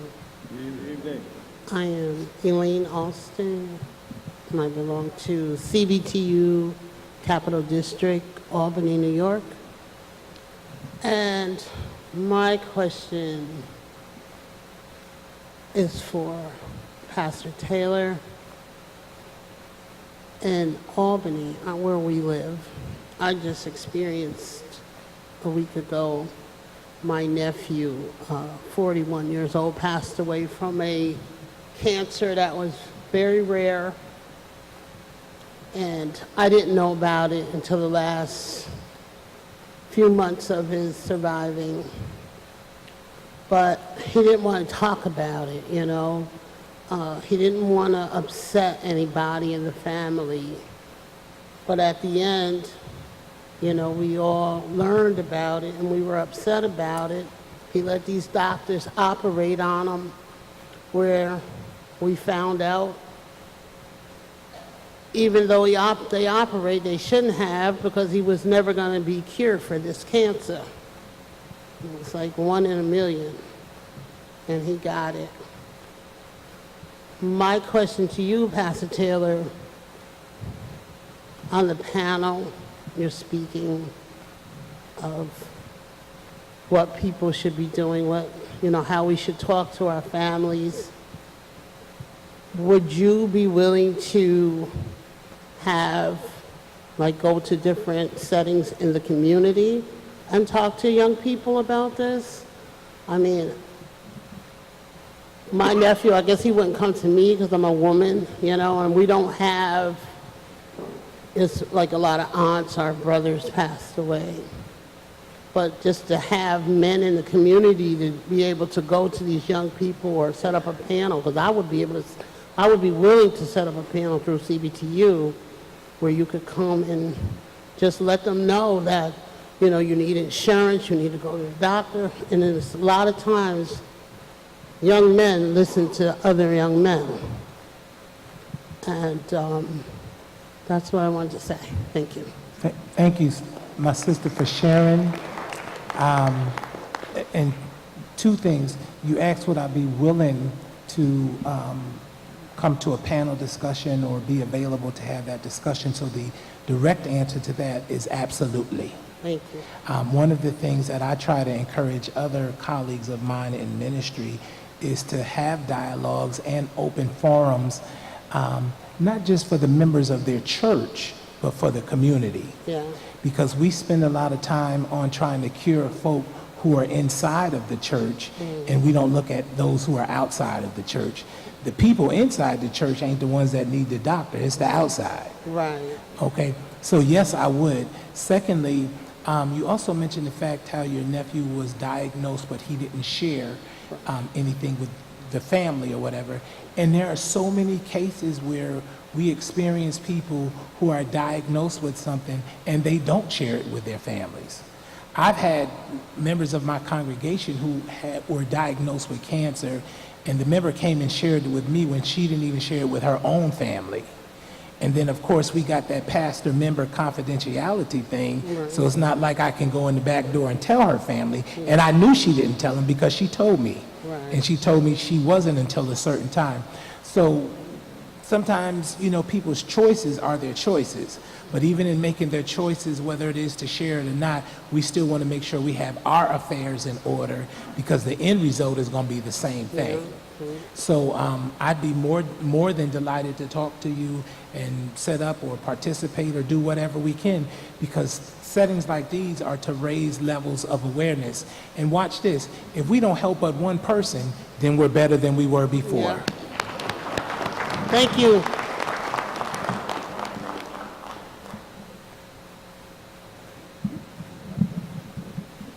Tell me if this story sounds familiar to you. You have a loved one that comes to you and tells you this deep secret, and they ask you, well, please don't tell anybody else. And they do that to each of their family members. Does that sound familiar? My sister died 12 years ago of AIDS-related illness. And what she did was just go to each of us and told us that she had AIDS, but please don't share it with anybody else. It was a hard thing for us to do, but we all sat together. And I said, there's something in this room that has to be talked about.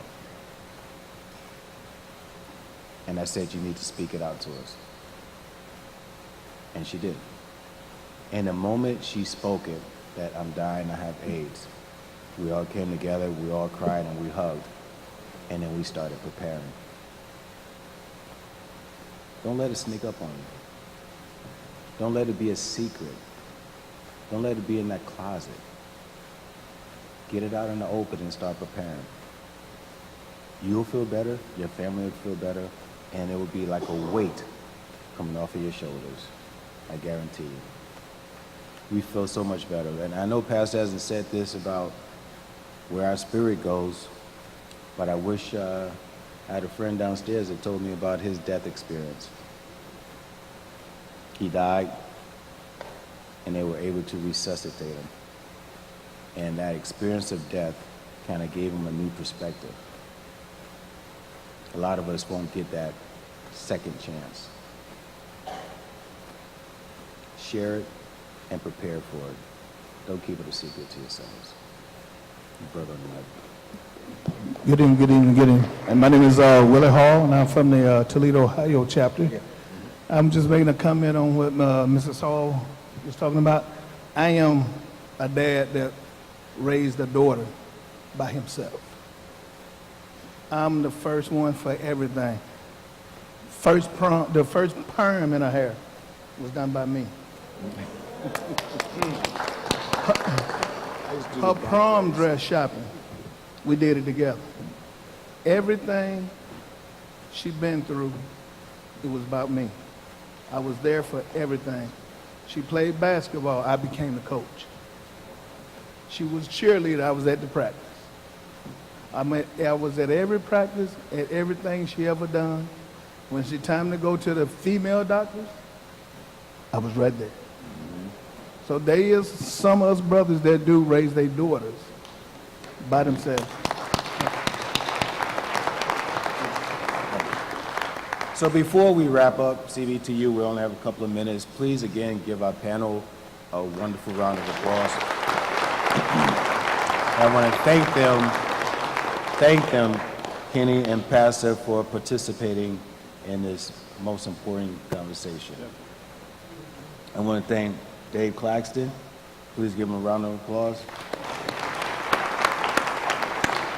I want to thank Bill Lucy for seeing this and encouraging us to continue with this dialogue. Give him, please.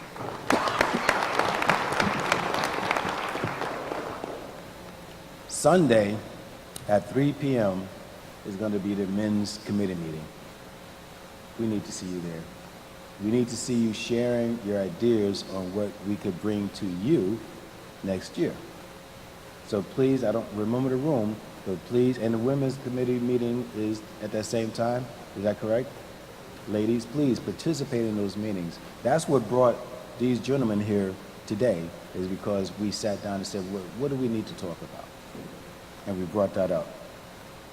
I would like to have a couple of words from what I consider a friend of mine and a friend to the men's committee, and that's Mr. Gabe White. Could you come up, please?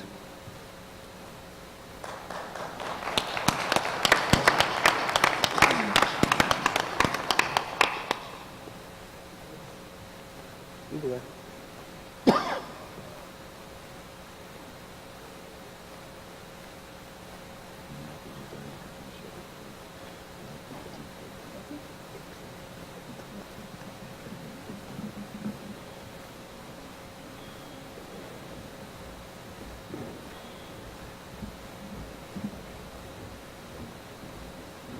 See?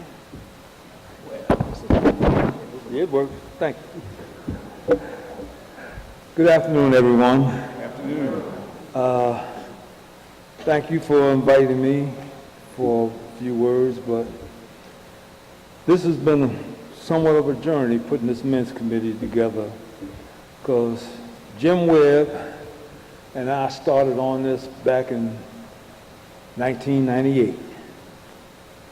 We put, Jim Webb came to me and said, Gabe, we need to put something together for men. I said, because we got a lot of men's issues that are not being talked about.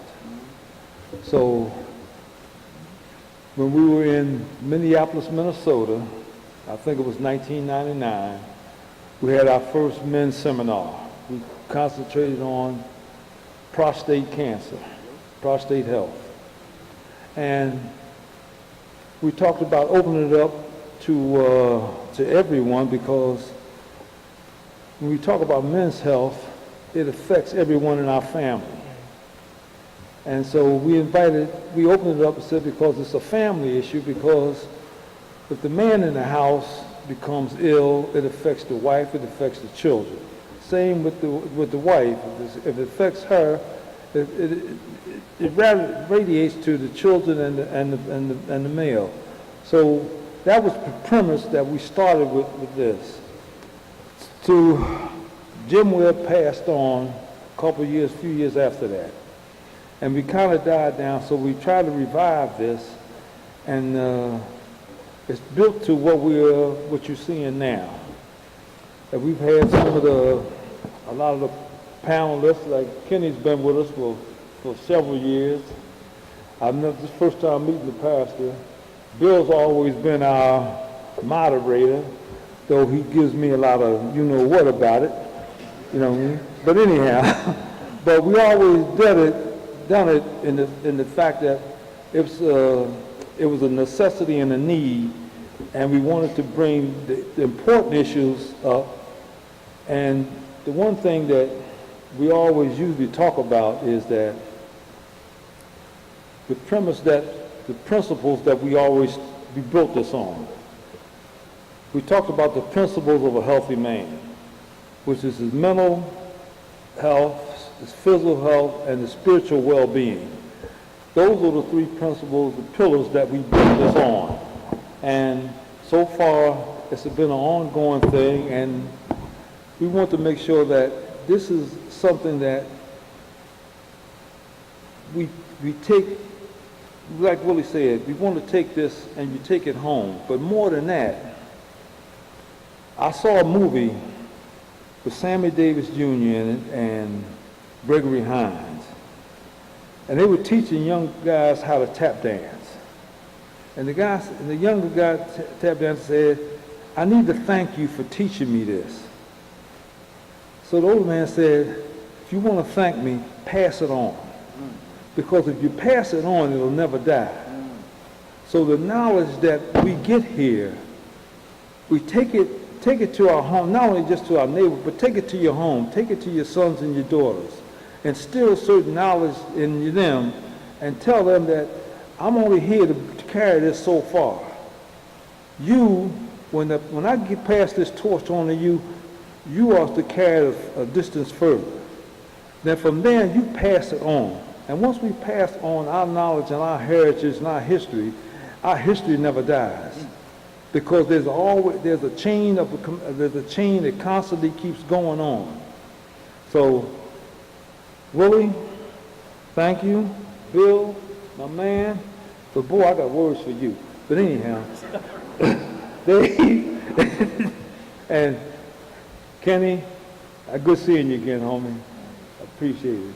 And for everyone, this is a family type thing that we're trying to do every year. And we want family to be coming and get involved in this, because our children, our grandchildren, our great-grandchildren, we need to encourage, set a standard that when they understand and see what we're doing in this day, and they have that knowledge that we're passing on to them, and for generations to come, the history that we've given them, it'll never die. So, thank you, my man. Appreciate it.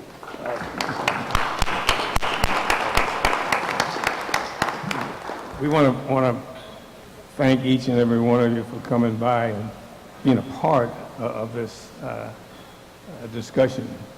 As Kenny was talking earlier, and then Pastor Taylor, who followed him in identifying who we are and what we hope to do, the thing that struck me is an incredible event that occurred, let's say, 51 years ago in the city of Memphis, Tennessee, recognized by President Obama as one of the milestones in the development of recognition for people who work for a living.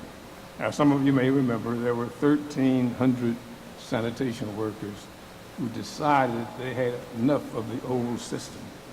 And in the Deep South, they decided it was time to stand up for what they believed. And both descriptions by Kenny and the pastor spoke about our identification with who we are. And those men, they were brought into the Labor Hall of Fame by President Obama.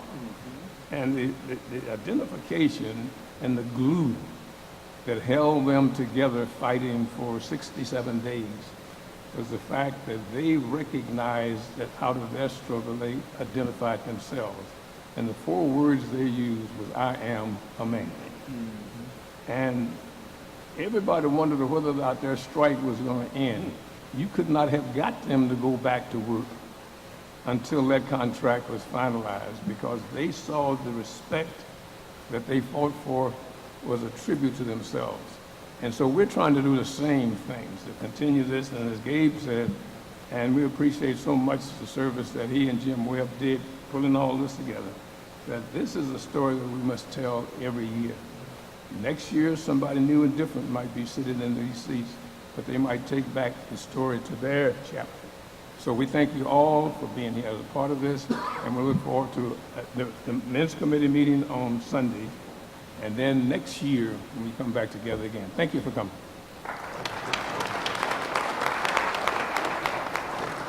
Great job, bro. Real good.